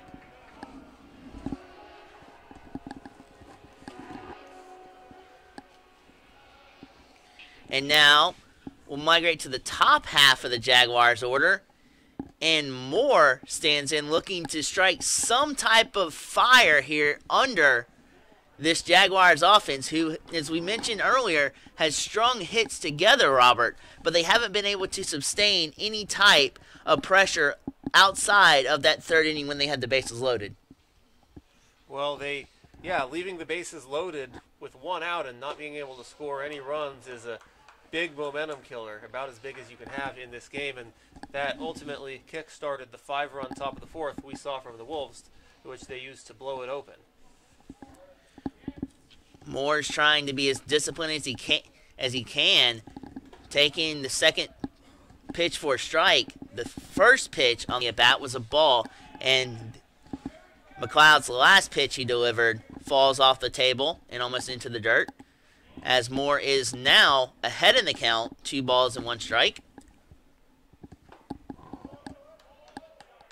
You can tell Moore wanted to jack that pitch out of the park with that swing, but the changeup fools him, and he's instead deadlocked at the plate, 2 balls and 2 strikes.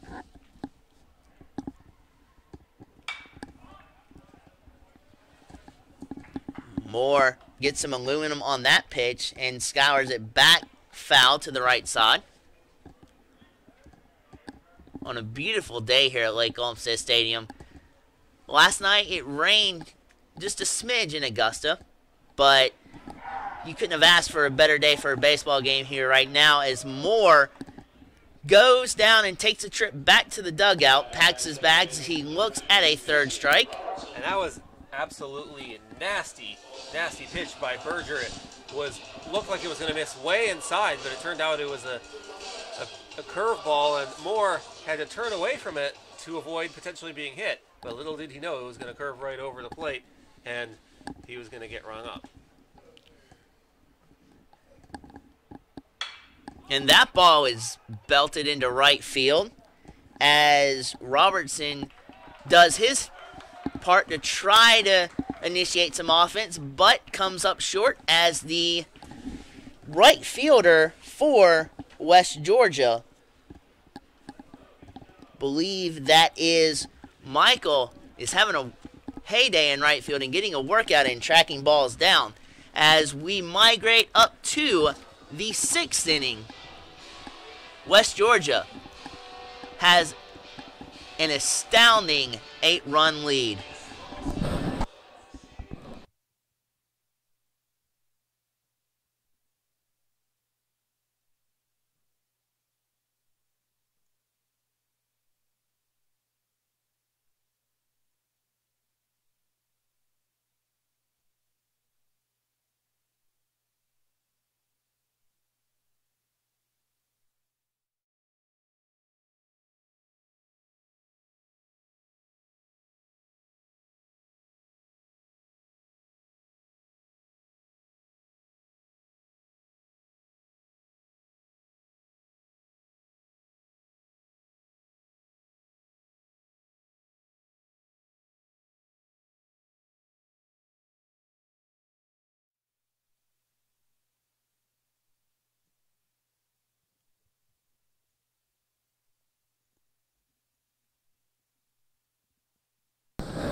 Berger is back out on the mound for his 3rd tour of duty innings-wise for the Jags.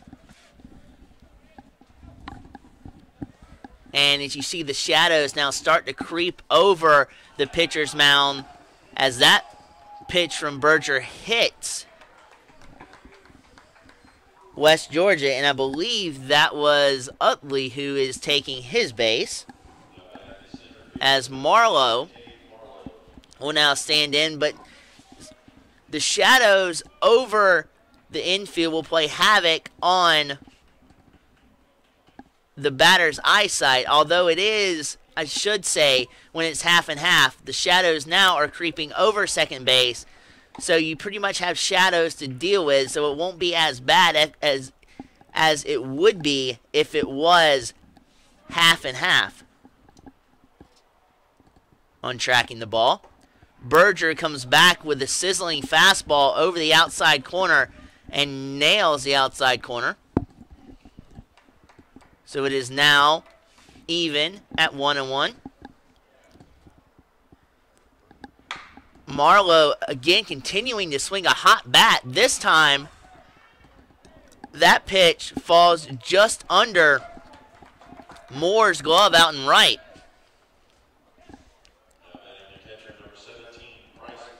Moore with a great throwing decision, though, holds the runner at second.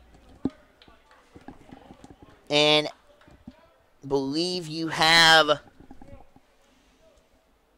Price Peters now marching into the dish.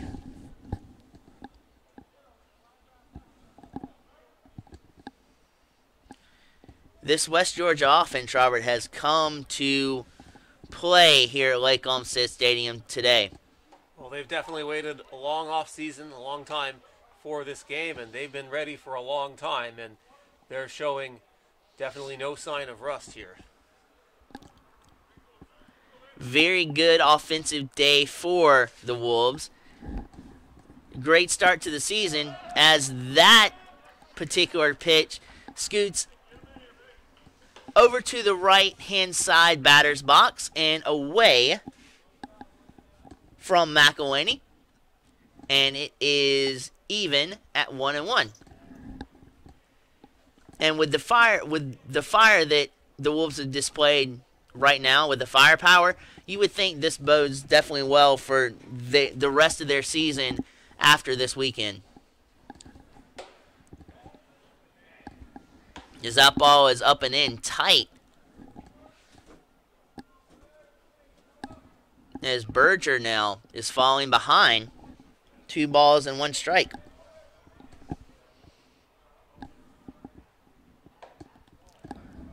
He's trying to establish the inside corner, but he just nudges off as it is not where you want to be if you're the Jaguars right now, staring at a 3 ball and 1 strike count. Rolled over the top, did Peters. This time a much safer play there for the third base coach. As the count is full.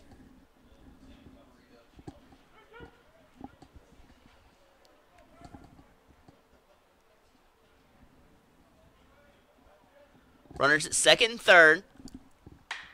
And that ball's lifted to the right side, foul.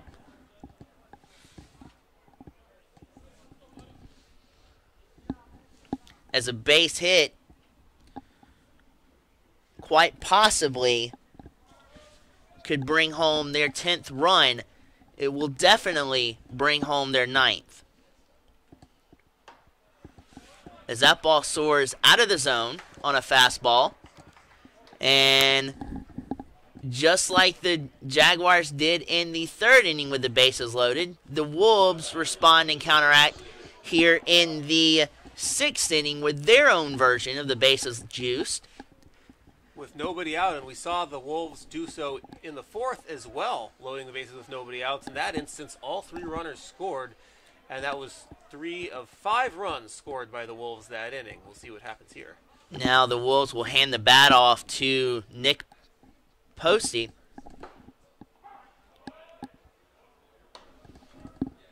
And Nick looks at a first pitch strike.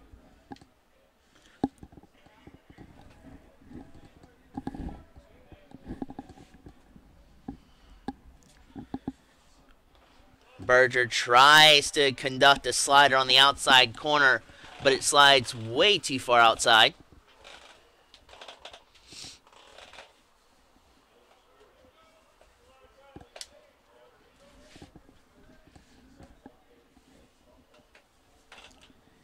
And it's imperative at this point and critical that the Jaguars, this pitch from Berger fires down the middle for the second strike, that they want, if you're a Jaguars fan, that they wind up either getting a double play or a strikeout here and make their way out of this inning with nobody out.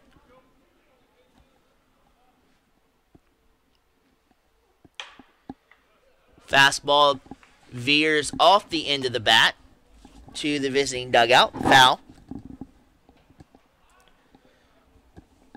If you're looking at the defense from behind home plate, you've got the gaps pretty much open for the Wolves, and we're playing straight up the middle. If you're the Jags, and that ball lifted out into left field, run does come across for the Wolves, and they elevate their total up to 9 runs now.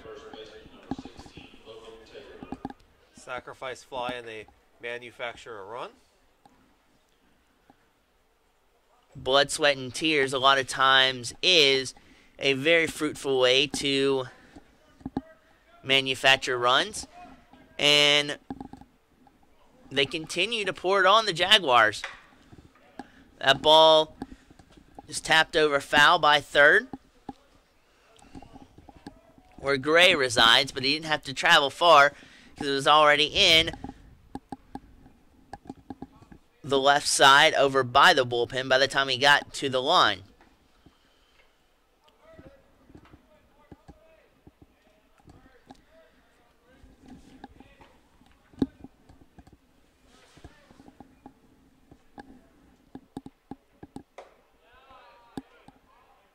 Berger still unable to find the strike zone on that last pitch.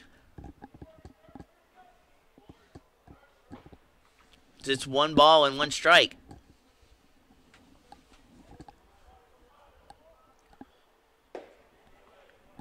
Jags may be beginning to get a little bit too perfect with their pitches and looking a little bit too much finesse on their pitches as, again, we wind up with a 2 ball and 1 strike count off a slider that misses. Fastball jams the Wolves, and out in right center field,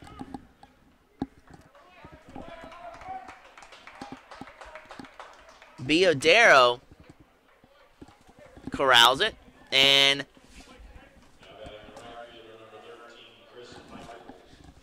we're in the same position as we were a few minutes ago, second and third now. This time, it is with 2 down.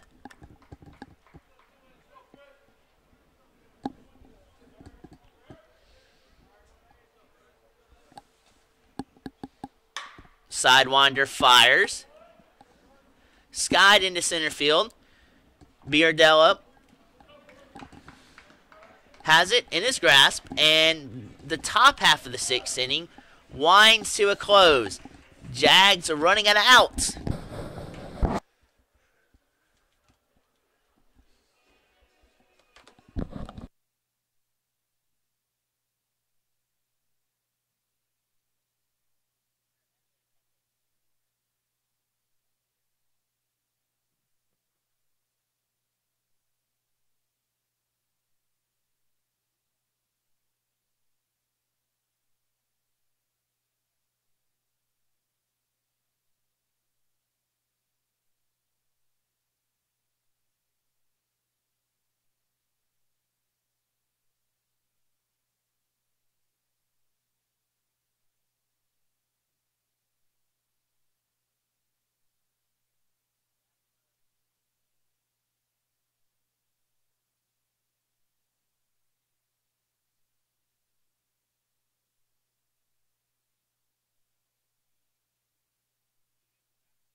designated hitter Gale shoots into the box for the Jaguars in the 6th inning.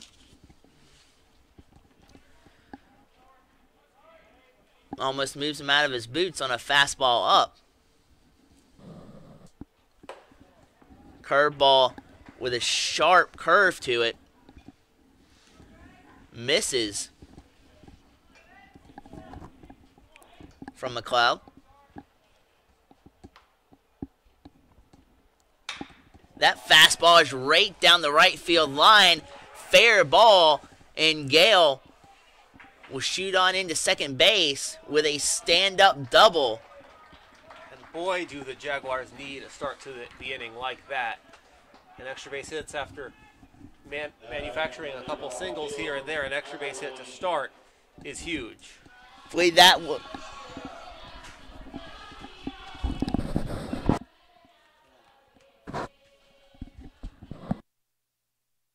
And now the batter is Gale. Gale 1 for 2. A correction, the batter is McElwaney, who's 1 for 2 in this, or 0 for 2 in this one with a ground out and a strikeout. Gale, the designated hitter, on second after leading off with a long double to right field. A called strike one to McElwaney to start it off.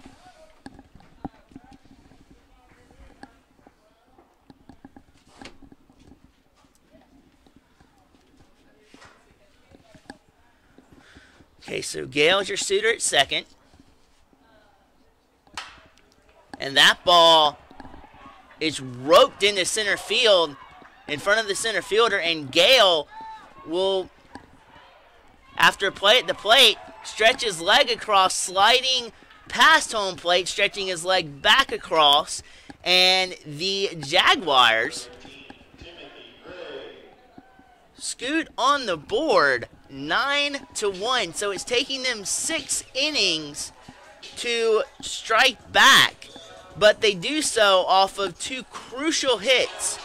First runs of the season, and I believe for McElwaney that'll be a single and advancing to second on the throw home. But nevertheless, the Jaguars finally able to cash in and take advantage of an opportunity, and still a lot of work to do, but another great opportunity here. McElwaney is at second. And then we've got Gray at the plate. Gray has a chance to cut down this lead even more. Got a righty-on-righty matchup. This particularly favors the pitcher with this matchup as Gray swings through a fastball.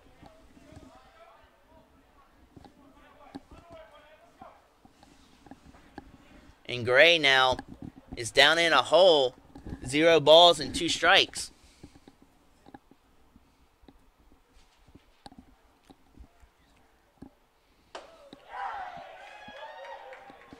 Strike 3 call, mowing them down looking, is McLeod with a slider that slid and bit on the inside corner. Now it's up to Ty Hobbs to produce the damage.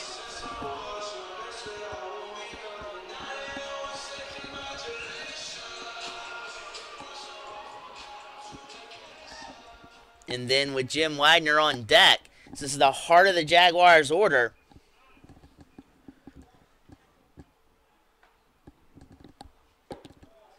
Hobbs displaying a little discipline right there, taking the pitch out off the outside corner.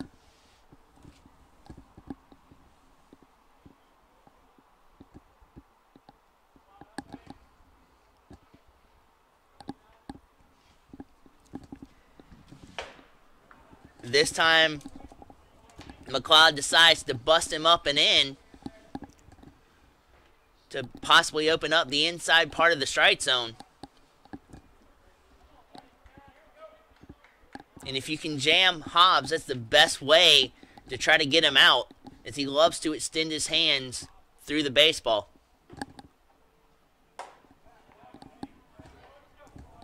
Firing back there again. But this time, misses outside.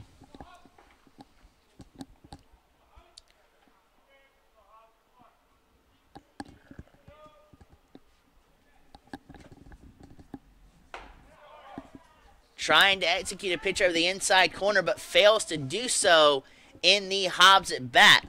So the Jaguars, slowly but surely, are creating a little bit of offense here, have runners at second and first with one down and one run shooting across home plate already in the inning. That's going to create a mound visit for the Wolves. We saw them do this earlier in the third inning when the Jaguars loaded the bases, and it paid off as the Jaguars stranded all three runners here. They're trying to do the same thing. Obviously, McLeod has been fantastic through 5 1/3, did not allow any runs until this inning. Let's see how much longer he can go and how much more the Jaguars can chip away at this 8-run deficit in the sixth. And he's facing a dangerous hitter in this predicament in Jim Wagner, who throughout his 4 years here at Augusta University has been clutch and come through in some very clutch situations for the Jags offense. Let's see if he can produce here as well. But McLeod still anchoring in that sharp breaking ball, has other plans for Wagner. But that first pitch, Wagner is off to a good start with the first ball.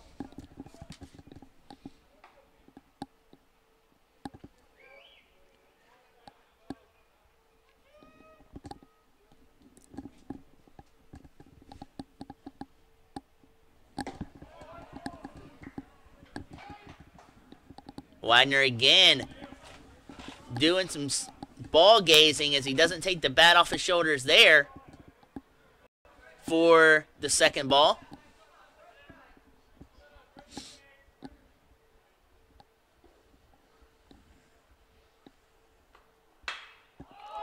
As he gets fooled, but gets enough on it to elevate that into short left field. Doesn't do any harm for the Wolves, as that is picked up out in left field for the second out. Now the last hope this inning for the Jags will be none other than the speedster Carrington Evans.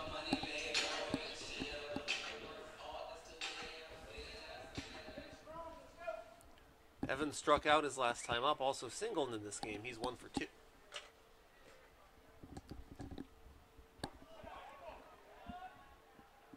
Carrington takes a breaking ball low.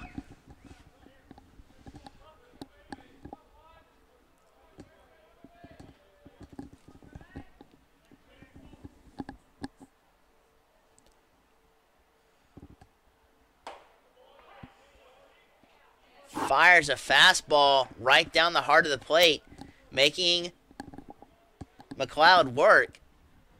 Evans does not swing.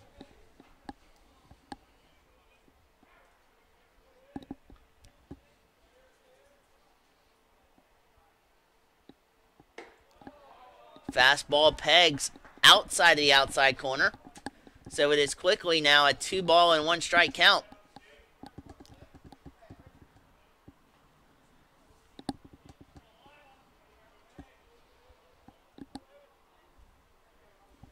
And can the Jags muster more than one run out of this inning? As Evans is taking all the way.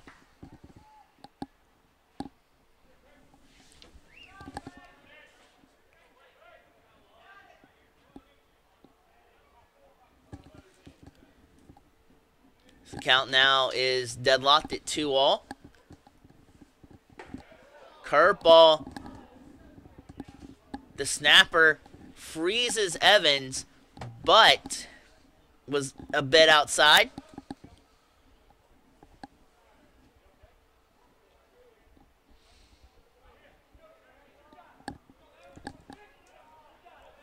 So now it's a crucial situation here. 2 down, 2 men on base for the Jags, and a full count. Fastball tried to sneak it past him, but Evans, that quickness with the bat comes through as he stays alive.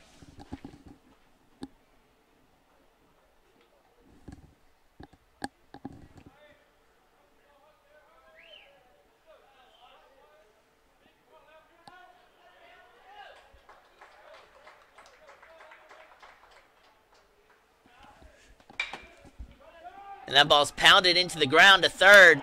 Quick throw over, and the Wolves somehow find a way out of this predicament, only giving up 1 run off a speedy Carrington Evans bat. We go to the top half of the 7th inning. Jags inch a little closer, still have a lot of work to do.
Ladies and gentlemen, thank you for sticking with us here at Lake Olmsted Stadium. Berger is still out there, and with the play-by-play call the rest of the way, here is my partner in crime, Robert Ambrose. Thank you very much, Blake. As we start the top of the 7th, it'll be the 8, 9, and 1 hitters due up to start this top of the 7th for the West Georgia Wolves. And that being said, those hitters will be Brian Danzero, followed by Tucker Breen, and then Dalton Gilliam. Danzero starting off is 2 for 3 in this game. He has 2 singles and has scored a run. And he swings at a pitch and fouls in the back. 0-1.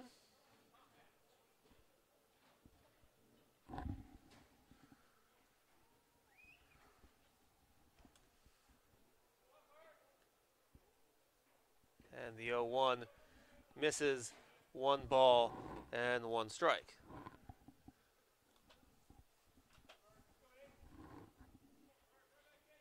So 1 ball and 1 strike on Danzero.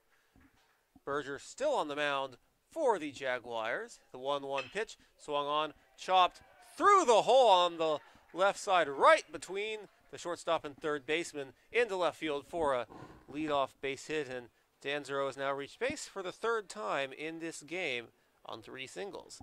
And here's Tucker Breen, who is 0 for 1 in this game, has reached base twice, however, both on a pair of walks, and has scored a run. He has also grounded out. 9-1 our score. The Wolves lead the Jaguars here in the top of the 7th. Nobody on, and correction, 1 on and nobody out. And now a ball and a strike here on Breen.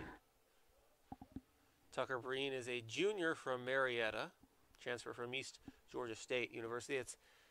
Think about how many transfers both teams have as newcomers this season. It's quite a lot on both sides. And Breen is one of them.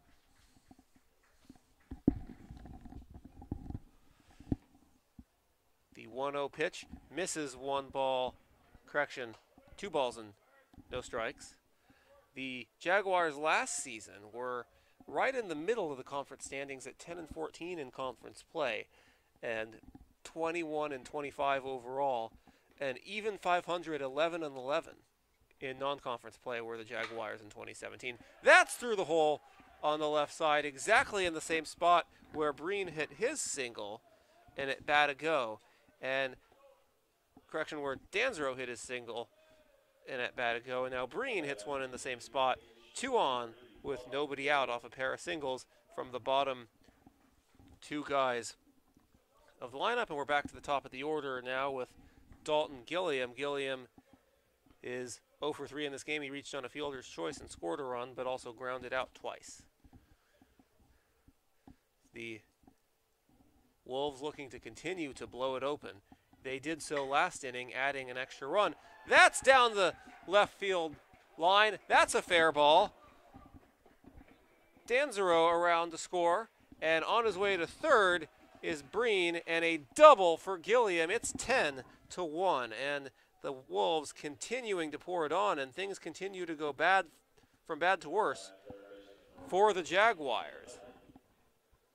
And now here's Ben Utley, who is 0 for 3. He was also hit by pitch and scored a run last inning to lead it off, to score the one run in the top of the sixth that the Wolves were able to score. He also struck out looking back in the fourth inning. And here's the pitch to Utley. That misses for a ball, 1-0.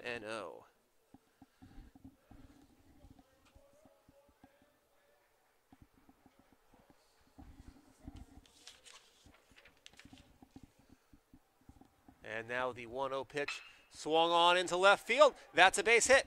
Again in the same spot as the previous two singles to start off the inning. That's a single for Utley, and Breen scores, and Gilliam advances to third. 4 straight base hits to start this inning for the Wolves as they continue to pour it on. They lead 11-1. Still nobody out here in the top of the 7th.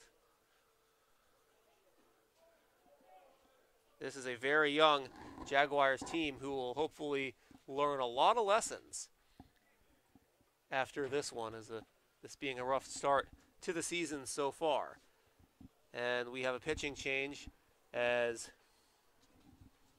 Berger is done. He came on in relief back in the fourth and did a good job. Gave up 1 run that was actually charged to the starter Pugh as he inherited the runner on second, but did get out of that fourth inning with minimal damage. Pitched a scoreless fifth and gave up a run in the sixth, and so far seems to have run out of gas here in the 7th, and he is chased out of the game. And we have a new pitcher. We'll tell you about him in just a moment. On the other side of this break, we'll be back.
Welcome back here to Lake Olmsted Stadium after the pitching change. The new pitcher is Jordan Kelly for the Jaguars. He inherits runners at the corners with nobody out as the Wolves have seen 4 straight singles, 4 straight hits to lead off this inning. Kelly's release point for the opposition on the offense will be deceptive because they won't be able to track the ball firmly out of his hand because he keeps that release point closer to his body, and what the Wolves are having a little bit of a difficult time tracking it. Kelly also making his Jaguars debut here. And the 2-0 pitch misses, and the count 3-0. So right out of the gate, a little jitters here for Kelly as he's behind in the count. And 4 straight pitches results in a walk to load the bases with nobody out for the 3rd time in this game. We've seen that, as Kelly unable to find the strike zone here in his debut so far. So definitely some growing pains here for the Jags to initiate this season. They've got a lot to work on, but they can have a high point here if they can get out of this Seventh inning jam with no runs coming across. And the first pitch to Peters hits him, and that forces home run, and it's 12-1, Blake.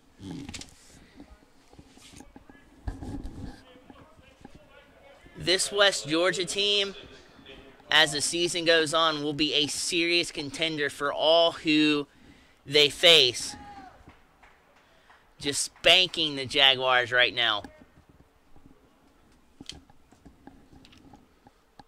Jaguars will have a lot to learn. Posky's fouled away 0-1. Still a long way to go in this one, of course. Absolutely. It's only the 7th inning. Anytime you have more than 3 outs to go, it's always a positive feeling. Even when you're down like this, because you know there's room that you can come back. And the 0-1 misses for a ball, 1 ball, and 1 strike. But with that being said, it is getting down to crunch time for the Jaguars with only 9 outs left to go. And the 1-1, that misses 2 balls and a strike. And if you're West Georgia, you want to try to get the 9 outs on the Jaguars half innings as quick as you can. But as it stands right now, West Georgia is continuing to pound the Jaguars almost into submission right now, as it's 13-1. And another hit batsman forces home another run. And yes, it's 13-1. That's 4 runs home this inning. Bases are still loaded and nobody out. And that is the end. That is it for Jordan Kelly. He comes in his debut and can hardly throw a strike. Fails to make an out. And we'll see another pitching change. We'll tell you who it is on the other side of this break. We'll be back.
Top lead at 13-1 is continuing to pour it on the Jaguars here. 4 runs have already crossed the plate in this half inning. Nobody out, and the bases are loaded for Taylor.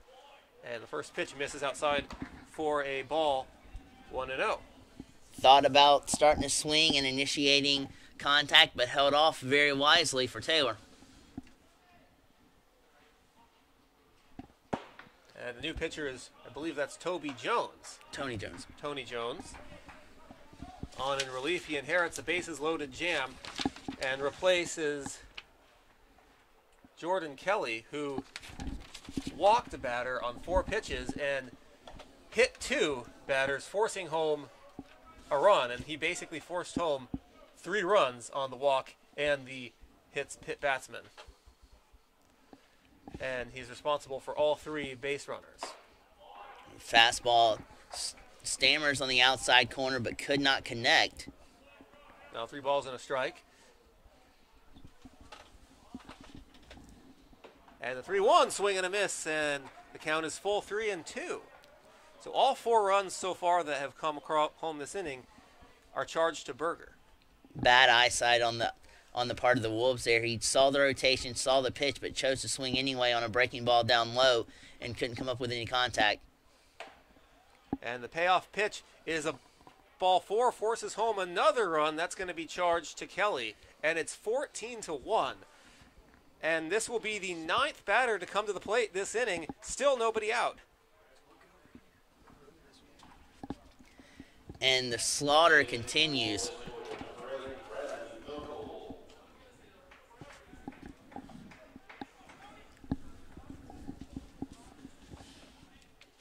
And the batter now is Christopher Michaels, and he looks at a ball 1-0. The best part, not the best part, but one of the better parts out of this inning right now for West Georgia is their patience. Not only that, you realize too that there are no outs in the 7th inning. And the 1-0 pitch swung on and missed, 1-1. And if I'm looking at this correctly, they have mimicked their total here in the 7th as they did in the 3rd with 5 runs each. And in both innings, load the bases with nobody out. But still, they are looking to put a lot more on the board here in this one. 1 ball and 1 strike. Make that 2 balls and a strike as the 1-1 pitch misses for a ball to Michael. On deck is Danzero, who led off the inning with a single and came around.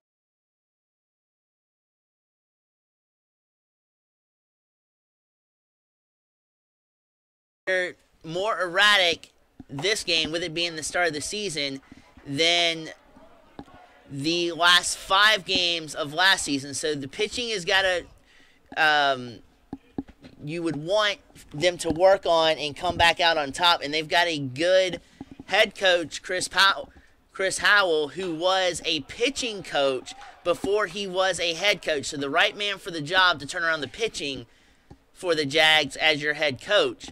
But man, oh man, combine that with the offensive sputter town that we've seen today from the Jags bats. It is not looking good coming out of the gates here in the 2018 season. And the 3-2 pitch misses again out inside for ball 4, and another run is forced home. That is the 6th run to cross the plate this inning. 5 of them forced home on either a walk or a hit batsman, and the bullpen is continuing to stay busy, and it's really tiring out for the Jaguars. And conversely, for West Georgia, continue cooking on all cylinders with your bats. As hot as they are right now, continue to be patient, continue to drive opposing pitching staffs crazy with the amount of pitches they're throwing to possess. And the first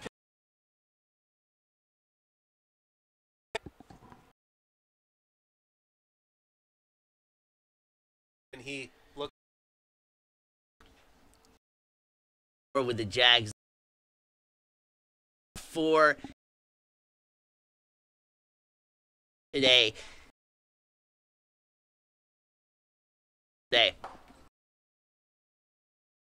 Count is even. Breen has right field going.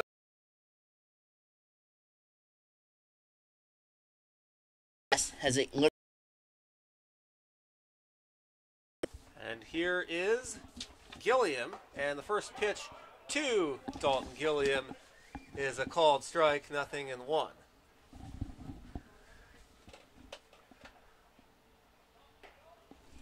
And the 0-1 misses for a ball, 1-1.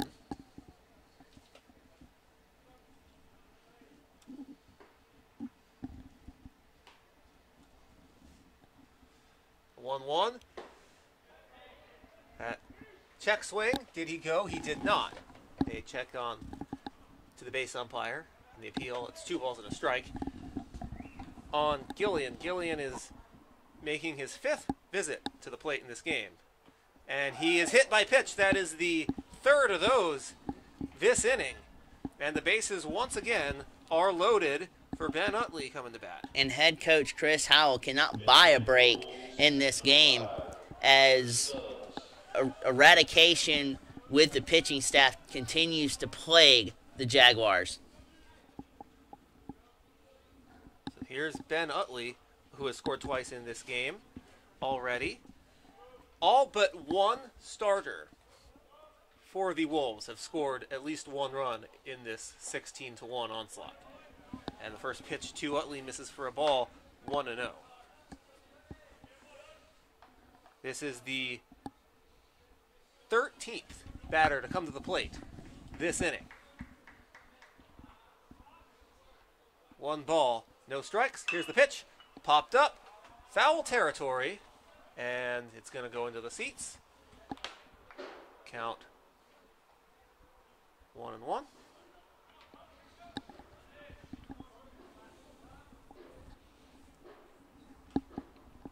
You see now, shadows have almost covered the field.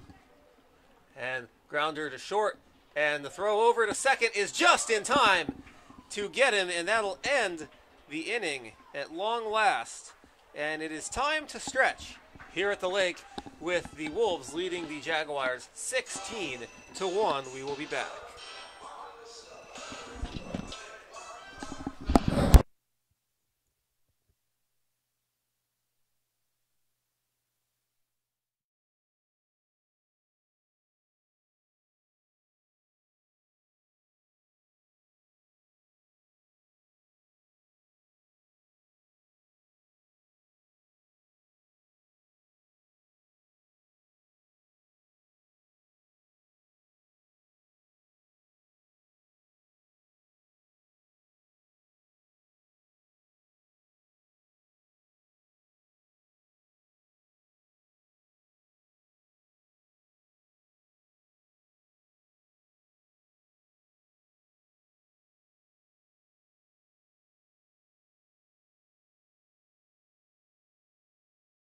Dello.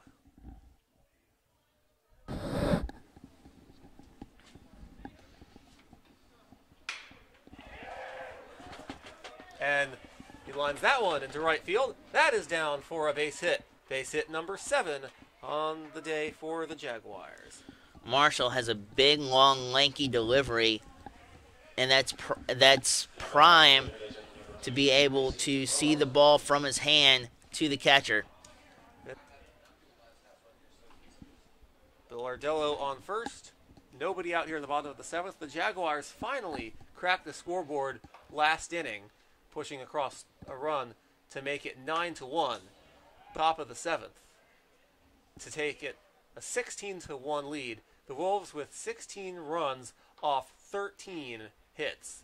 The Jaguars with only 1 run off 7 hits and 2 errors. The Wolves without any errors on defense. Here's the 2-1. Swing and a miss, 2-2.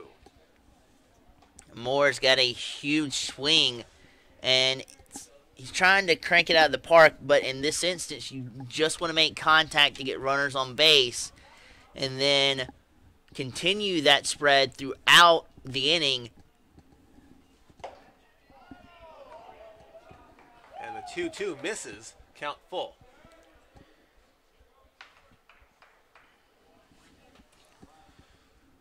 He's got good discipline. You just want to see him try to cut back on his swing at this point. And that pitch is lined in the gap of left center field for a base hit. On his way to third is Bill Ardello, and he slides in safely. Runners at the corners with nobody out for the Jaguars. Want to commend Moore there for cutting back on his swing. He didn't try to overpower it, do too much, just went with the pitch, drove it into left center field, and the Jags, outside of that bases loaded inning, have a runner in scoring position here in the bottom half of the 7th inning. Let's see if they can capitalize. It's up to Robertson here with nobody out. Robertson 0 for 2 with a walk and a strikeout. He was McLeod's second strikeout victim in the first. On that note, McLeod struck out each of the first 2 batters he faced in the first, and Moore and Robertson. He also struck out the side that inning as well. Here's the pitch. That's in there for a called strike. Nothing in the 1. Moore on first after the single, and Bill Ardello on third after the single, and advancing to third on Moore's single. No balls and a strike on Robertson. Nobody out here in the bottom of the 7th. The 0-1 pitch in there for a called strike. Nothing in 2.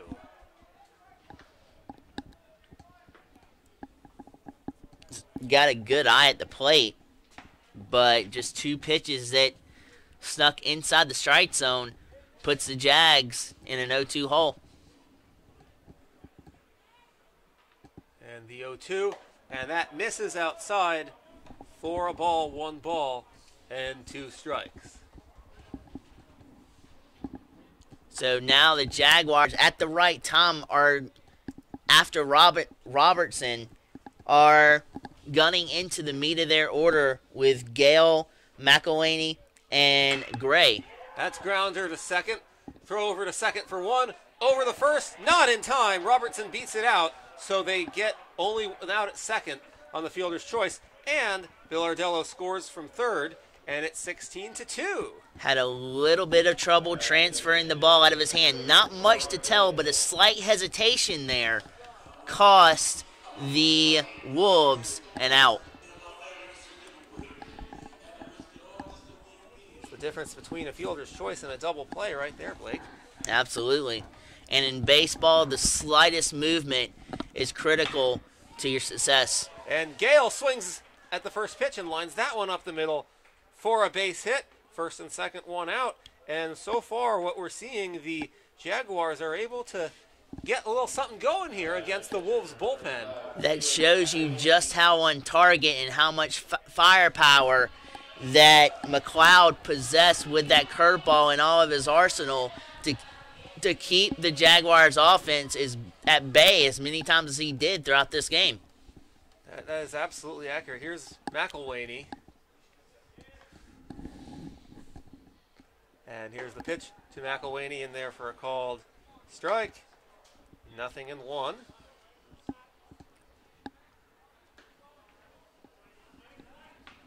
Runners on first and second. Only 1 out here in the bottom of the 7th. No balls and a strike on McElwaney, the catcher, who is 1 for 3 in this game with a single. And the 0-1 misses 1 ball and 1 strike.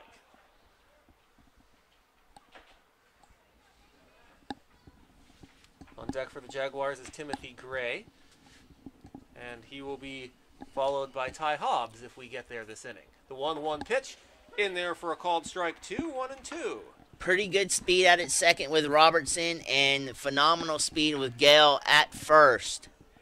So any gapper, you look to score 2 runs on any gap ball that the Jaguars hit. Now with good speed, you would think McElwaney will aim for the gap, but instead he swings and misses on a breaking ball for strike 3, and he's beside himself about that one, believing he should have let that one go. 2 outs, and Gray, who was on deck, is going to be lifted for a pinch hitter, Trent Maddox, who will make his first at-bat of the season as the Jaguars trying to get the big bats in. Maddox is coming in a flurry of freshmen and sophomores on the Jaguars roster. He is from Winder, Georgia, and Winderbarrow High School, or I think it's pronounced Winder, but Winder, Georgia, and Winderbarrow High School. Trent Maddox is at the dish. No balls and a strike to Maddox. 2 on, 2 out here. And that's lined and caught at second on a hard hit line drive, and that'll end the inning. It was hit directly to DeCerno, who hardly had to take a step on that one, and that ends the inning. The Jaguars strand 2, but do push across a run, but trail 14 by 14, 16-2 as we head to the 8th here at the lake. We'll be back.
And we are back at the lake. It's the top of the 8th inning.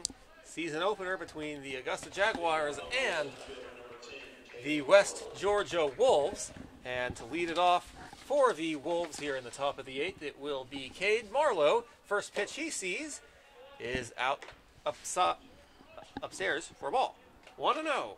And he faces a new pitcher for the Jaguars and Charlie Cochran, a freshman left-hander from Flowery Branch.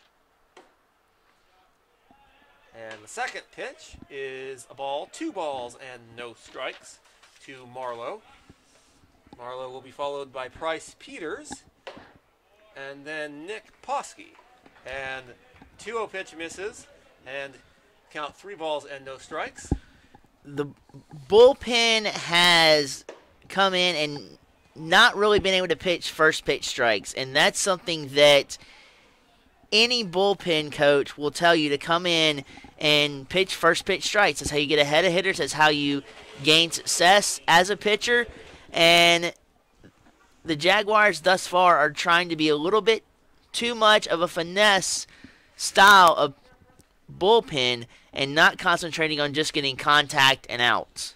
And that is the second time this game where we've seen a new pitcher for the Jaguars out of the bullpen throw 4 straight balls to walk a guy to start. And now that's 5 straight balls from Cochran, who's behind Peters, 1-0. It's a similar start to the inning that we saw last inning, in which the Wolves scored 7 runs. And a called strike on the inside corner, 1-1. This game was scoreless in the top of the second. And that was when Logan Taylor hit a 2-run home run through the hole between the signs in the outfield and the outfield wall. One of those you rarely see. That put the Wolves up 2-0. They did not look back. No, they haven't. And that firepower has not ceased at any point in this ballgame. Just a building block. And I don't think the Jaguars have held them scoreless in any inning since. Just the 5th inning was the only scoreless inning that the Jaguars defense put up, as Peters is called out on strikes. And Brady Barnes will pinch hit for Poskey, making his season debut.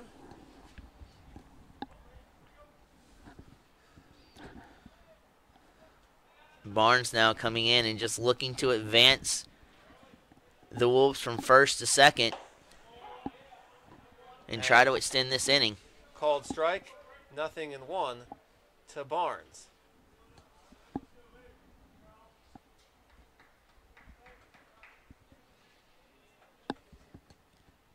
Runners going on the pitch. Pitches a ball inside, and the throw gets into the outfield, so a stolen base easily. And on his way to third, that is now the second time this game that we've seen a Wolf player steal a base and then go to third on a throw down to second that goes into the outfield. So that's the second time we've seen that in this game. The time before, we saw that Taylor followed. Actually, that was in the first when Marlowe did it, and he was stranded. McElwaney initially had a little bit of trouble getting it out of his glove, but he controlled it very quickly after that. Did not make an accurate throw. Low throw caused the ball to sink into center field, and that's where the runner went to third. And a wild throw there from Cochran to Hobbs almost pulls him off the bag, but the second out is acquired. And they hold the runner at third on that play. And nevertheless, runner still on third with now 2 outs. And that'll bring Taylor to the plate. As I mentioned before, he homered back in the second inning, and that's what began this rout. Absolutely put a line drive charge into one that did not look back. First pitch to Taylor is fouled away. And it had that typical sound off the bat when you know it's gunning for over the fence, it has a particular sound off the bat, especially with these aluminum bats. And Taylor manufactured that sound beautifully. The 0-1 pitch swung on and missed. 0-2.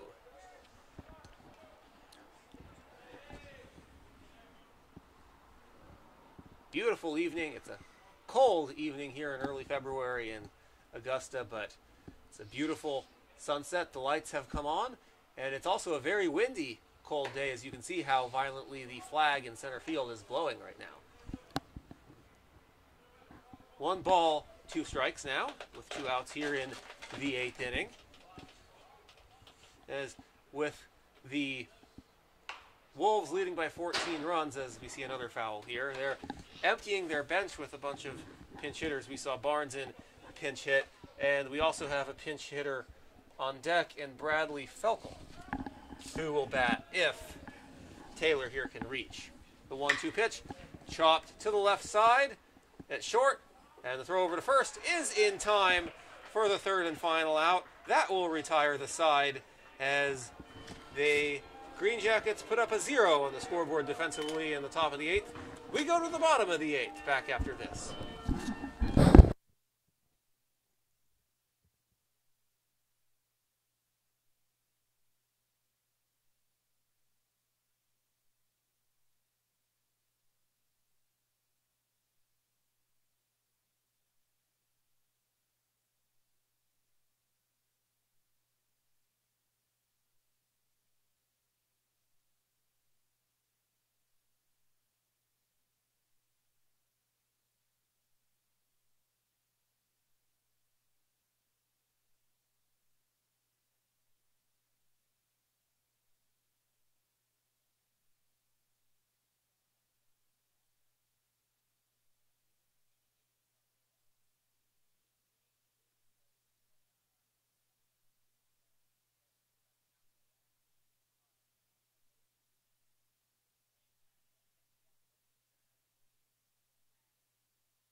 Welcome back to Augusta, Georgia. It's the bottom of the 8th inning. And leading off the inning for the Jaguars is Patrick Watson, batting for Michael in the 7th spot.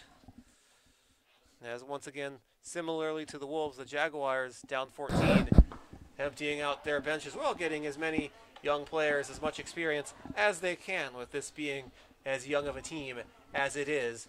And a called strike, and the count 0-1 to Watson. And here's the 0-1. Swing and a miss on a nasty cut fastball.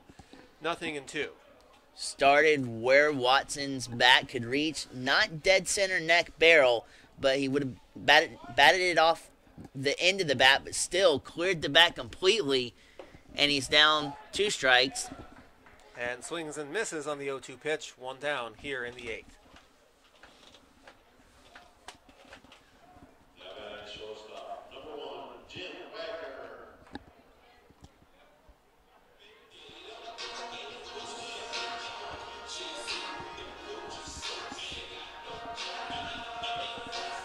The batter now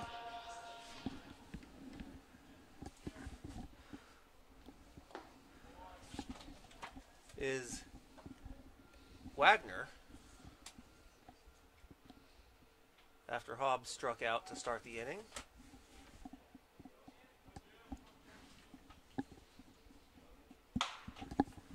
Watson struck out batting for Hobbs, and the 2-0 pitch fouled back, 2 balls and a strike. Launching the ball the other way.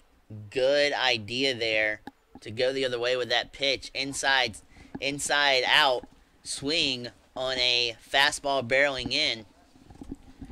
Wants to get a new aluminum bat, though. to try his next few hacks.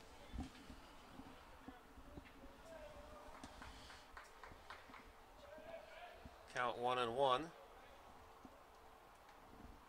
to Wagner, and the 1-1 misses 2 balls and a strike.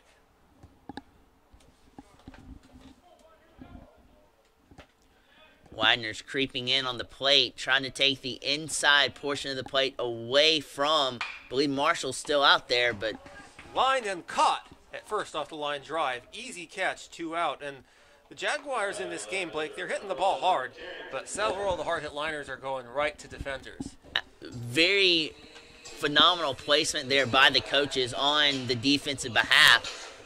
A lot of them, as you just talked about, are right dead in their tracks toward the defense, and there's nothing you really can do about it except continue to hit the ball hard, continue to keep trying to break through on some of these hard hit balls, and continue to fight back. Now no balls and a strike with 2 outs and nobody on to Evans. And Carrington Evans swings and fouls another one back. And count 1-1. Evans last season with the Jaguars was a .288 hitter with 2 home runs, a triple, 2 doubles, and scored 16 runs. And the 1-1 pitch misses 2 balls and a strike. With this combination of pop and speed, I look for Carrington to branch out more on the triples category this year, because he is lightning fast on the base pads, and when he wants to, he has some serious pop in that bat. 3 balls and a strike, the count to Evans, trying to extend the inning for Billardello, who's on deck.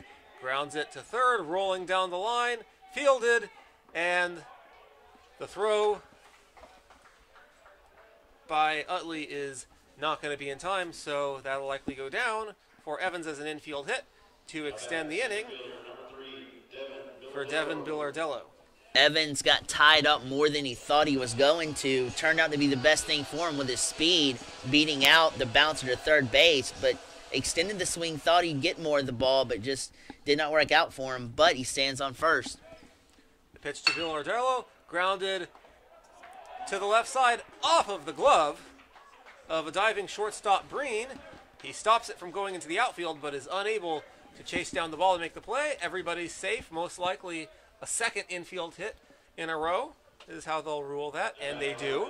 And it's 2 on with runners in first and second with 2 outs, and we are back to the top of the order for the Jaguars in Harrison Moore.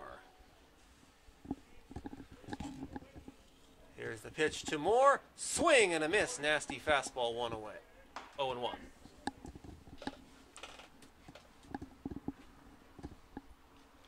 Fastball's got a little bit of life to it, and just could not barrel the baseball up. The 0-1 grounded to short. Breen, underhand toss to second in time. That'll end the inning. So the Jaguars put 2 on a pair of infield singles with 2 outs, but are unable to come through, and they leave both runners on base. We go to the 9th.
Off will be Bradley Felkel, pinch hitting for Christopher Michaels to start this inning. Here's the pitch, and he swings at the first pitch, and it's chopped foul. 0-1.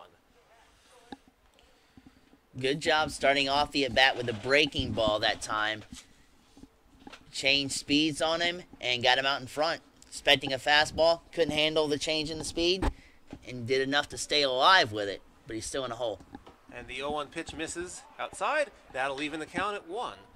The Wolves with the bottom third of their lineup to start this inning, and with that being said, they will officially have completed, at the very least, by the time this inning is over, with the bottom third due up to start, they will have at least completed 5 full trips through the lineup.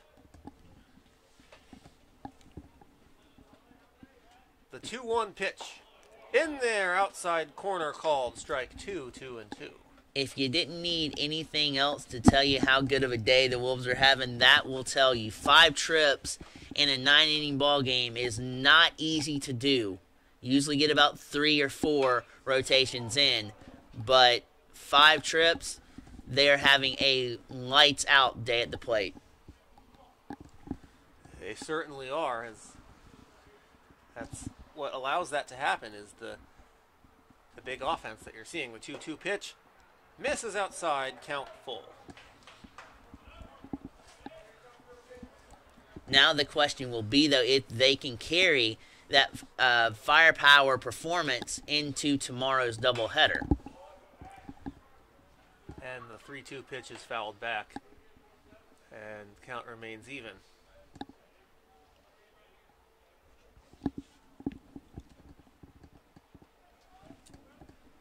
And the 3-2 swung on, and that's foul again. So a good long at bat here we're seeing by Felkel.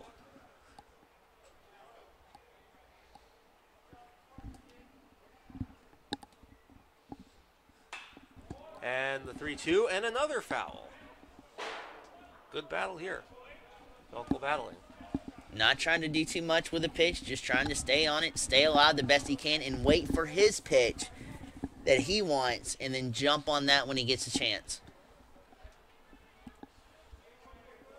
3 balls, 2 strikes, and another payoff pitch on its way, and that misses for ball 4, so the discipline by Felkel as a pinch hitter off the bench pays off, and once again, the Wolves have the leadoff man on to start the inning. Also, you've had, as we've been talking about, a lot of plate appearances for the Wolves have gone in the walk range of 4 straight balls, and then a lot of them have been issued out of full counts, too, on the walk ratio, and that's not good for a pitching staff. Ground to the third, to second for 1. That will be all. 1 away.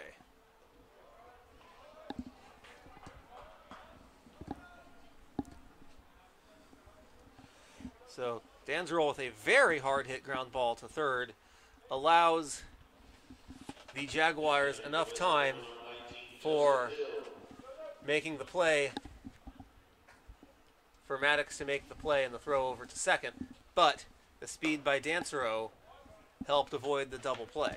And a small nugget of victory for the Jags. That is a win when you can retire Danzero, who has been phenomenal with the stick.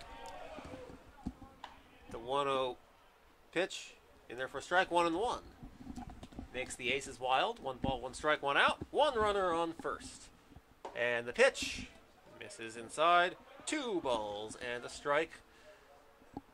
Yeah, he didn't really take the bat off his shoulders there because he saw the tailing action on that fastball and decided not to even take a swing at it. And the 2-1 pitch to short, and there's going to be no play as it was hit just in the perfect spot in the gap, and absolutely no chance whatsoever for Wagner to make the play after he got to that one. You don't want to tempt fate and create an error when you don't have to. Even though you have an outfielder's arm at shortstop, with Wagner playing the outfield for 4 straight seasons for the Jags, still a great decision to hold on to that baseball. Now back to the order for Gilliam, who is making his 6th visit to the plate in this game. Here's the pitch to Gilliam, and Dalton Gilliam looks at a ball, 1-0.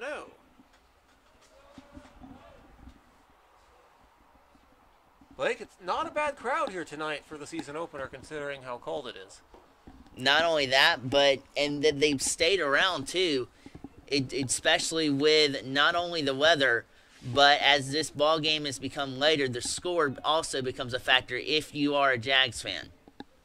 Absolutely does, but plenty of fans still hanging around here. And that's lined into right field, and the catch is made for out number 2. And that's going to bring Ben Utley to the plate. Utley in this game is 1 for 4 with a strikeout, a single, a hit by pitch, and a pair of runs scored. We got a good number of Wolves fans here as well, and they are absolutely loving this game for the Wolves.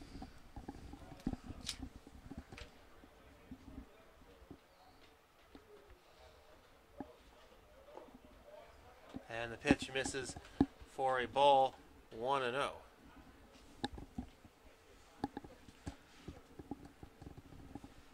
So 1 ball, no strikes, 2 runners on, 2 outs, top of the 9th. The pitch, called strike 1, 1-1.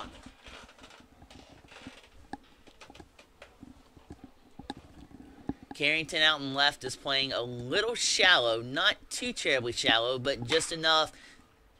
Ground to third, beautiful hop. And throw across the diamond is in time thanks to that perfect hop. And that ends the inning. The Wolves strand 2. We go to the bottom of the 9th. Last chance for the Jaguars, down 16-2. Back after this.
Welcome back to Lake Olmsted Stadium. It's the bottom of the 9th. Last chance for the Jaguars, down 14 here in this one. It's been so far a season opener to forget. If you're this young Jaguars ball club, it will be Robertson leading it off. Mason Robertson for the Jaguars. The 5'8 freshman looks at ball 1, 1-0. As deadly as this lead is for the Jaguars, you still want to come out in the 9th inning and show some fight. Show some will to try to get back into this ball game, and especially for momentum going into the doubleheader tomorrow. Oh, absolutely. And you've been seeing it from the Jaguars since the 4th inning when the Wolves really blew it open. We have been seeing it, and obviously things still unfortunately continued to go from bad to worse. But there's definitely been fight in the Jaguars, and expect to continue to see that here in the bottom of the 9th. And you got to remember, even if it's a 14-point run deficit, there is no game clock in baseball. That is why the sport is the best. No game clock. You can run out of outs, but you can never run out of time. Absolutely. And if you, as that ball is popped up to the third baseman. And catch is made in foul territory for an easy out, number 1. Just to follow up on that real quick, if you tune in to the major leagues this year, they're talking about putting a pitch clock in for the pitchers, and That's kind of shot a fire under the players, and a lot of drawbacks to that, with some good and some bad. So we'll see what happens, but that's being the conversation running around the major leagues with the pace of play changes that are coming. But here, as you said, it's strictly pure baseball with no time clock whatsoever. Nevertheless, the time clock has nothing to do with time to come back. Absolutely. Absolutely. A ball and a strike. And here's the pitch. Swung on, line, foul, 1-2.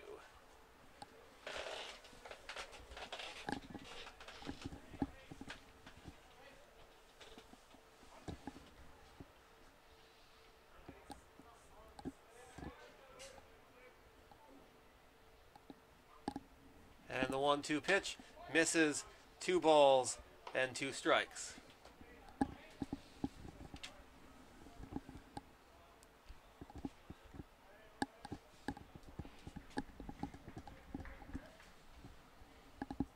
Once again, 2 balls and 2 strikes to Bakari Gale.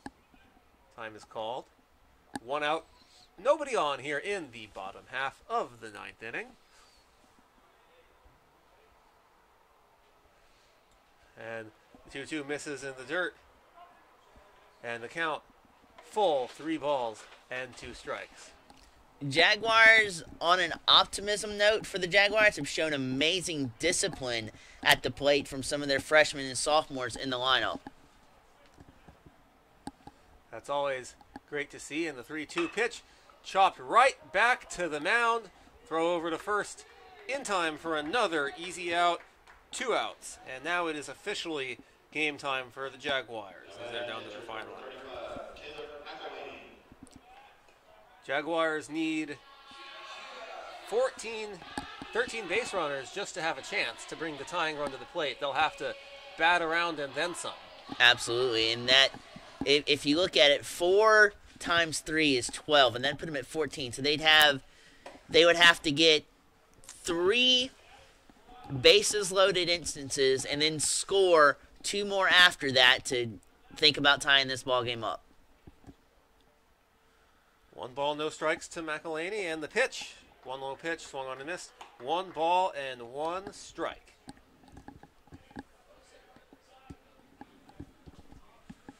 Now 1 ball, 1 strike. Here's the pitch. And that's downstairs, missing 2 balls and a strike. On McElhaney. On deck is Maddox. Trent Maddox, third baseman who came into this game a few innings ago as a pinch hitter. The 2-1 pitch, swing and a miss, strike 2. Maddox will bat if McElhaney can reach and extend this game. That's the key right now, just extending this ball game out.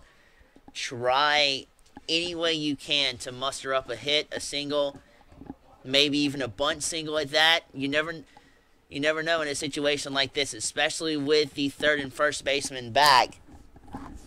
2-2 pitch, swing and a miss. McElhaney down on strikes, and the ball game is over. The season opener for the Jaguars is in the books, and it's one to forget as they fall to the West Georgia Wolves 16-2. Nevertheless, this is a very young Jaguars team, and for some of them, I'm sure it was a first game jitter, and they'll be glad to at least get this one out of the way, even though it was not at all the result they had hoped for. And the important thing about baseball is after you get that first game out of the way, you've got to develop a short memory. As you play a lot of games, you have a short amount of time in between games. By tomorrow morning, these 2 teams will be playing in just under 30 hours from now. They'll be back at it. Actually, just under 18 hours as they play at noon for the start of a doubleheader. And they'll be back looking to bounce back, hopefully learn from this, and be better tomorrow. Yeah, there's a lot of life lessons to learn from this game. If you're the Jaguars going forward, tremendous job by the Wolves to secure a blowout victory like this. Their offense was cooking on all cylinders.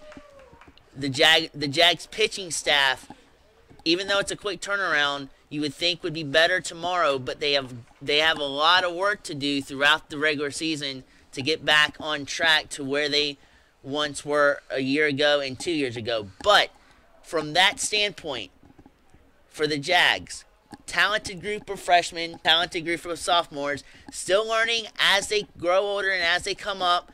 Great patience, great discipline. Just the pitching staff of West Georgia was too much for the Jags here today. That certainly was. McLeod was outstanding in his 6 innings of work, only giving up 1 run, and the bullpen basically picked up right where McLeod left off in the final 3 innings, and they're able to close out the 16-2 victory over the Jaguars. And now we talked about how the Jaguars can definitely learn and grow from this. What would be, Blake, your expectations tomorrow with that said? For the pitching wise, not to try to be as pitcher perfect as they were trying to be today.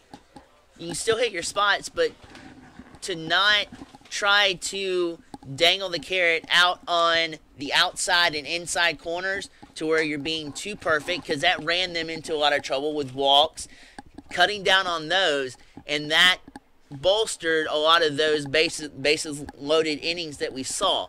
So from the pitching staff perspective, pitch to contact, pitch strikes, first pitch strikes is a huge key that we didn't see a lot tonight from the Jaguars staff.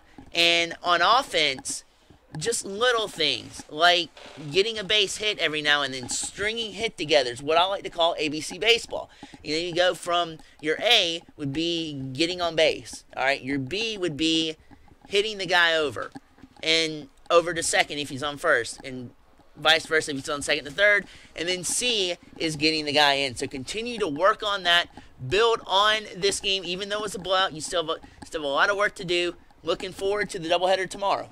Absolutely look forward to it. And once again, this has been a special presentation of the Augusta University Athletics Broadcast Network on YouTube. We will see you once again tomorrow for the start of the doubleheader at noon Eastern, as the Jaguars, who dropped to 0-1 here tonight, will face off once again against the Wolves, looking to bounce back tomorrow. For Blake Collins, I'm Robert Ambrose. See you at noon tomorrow. Good night, everybody.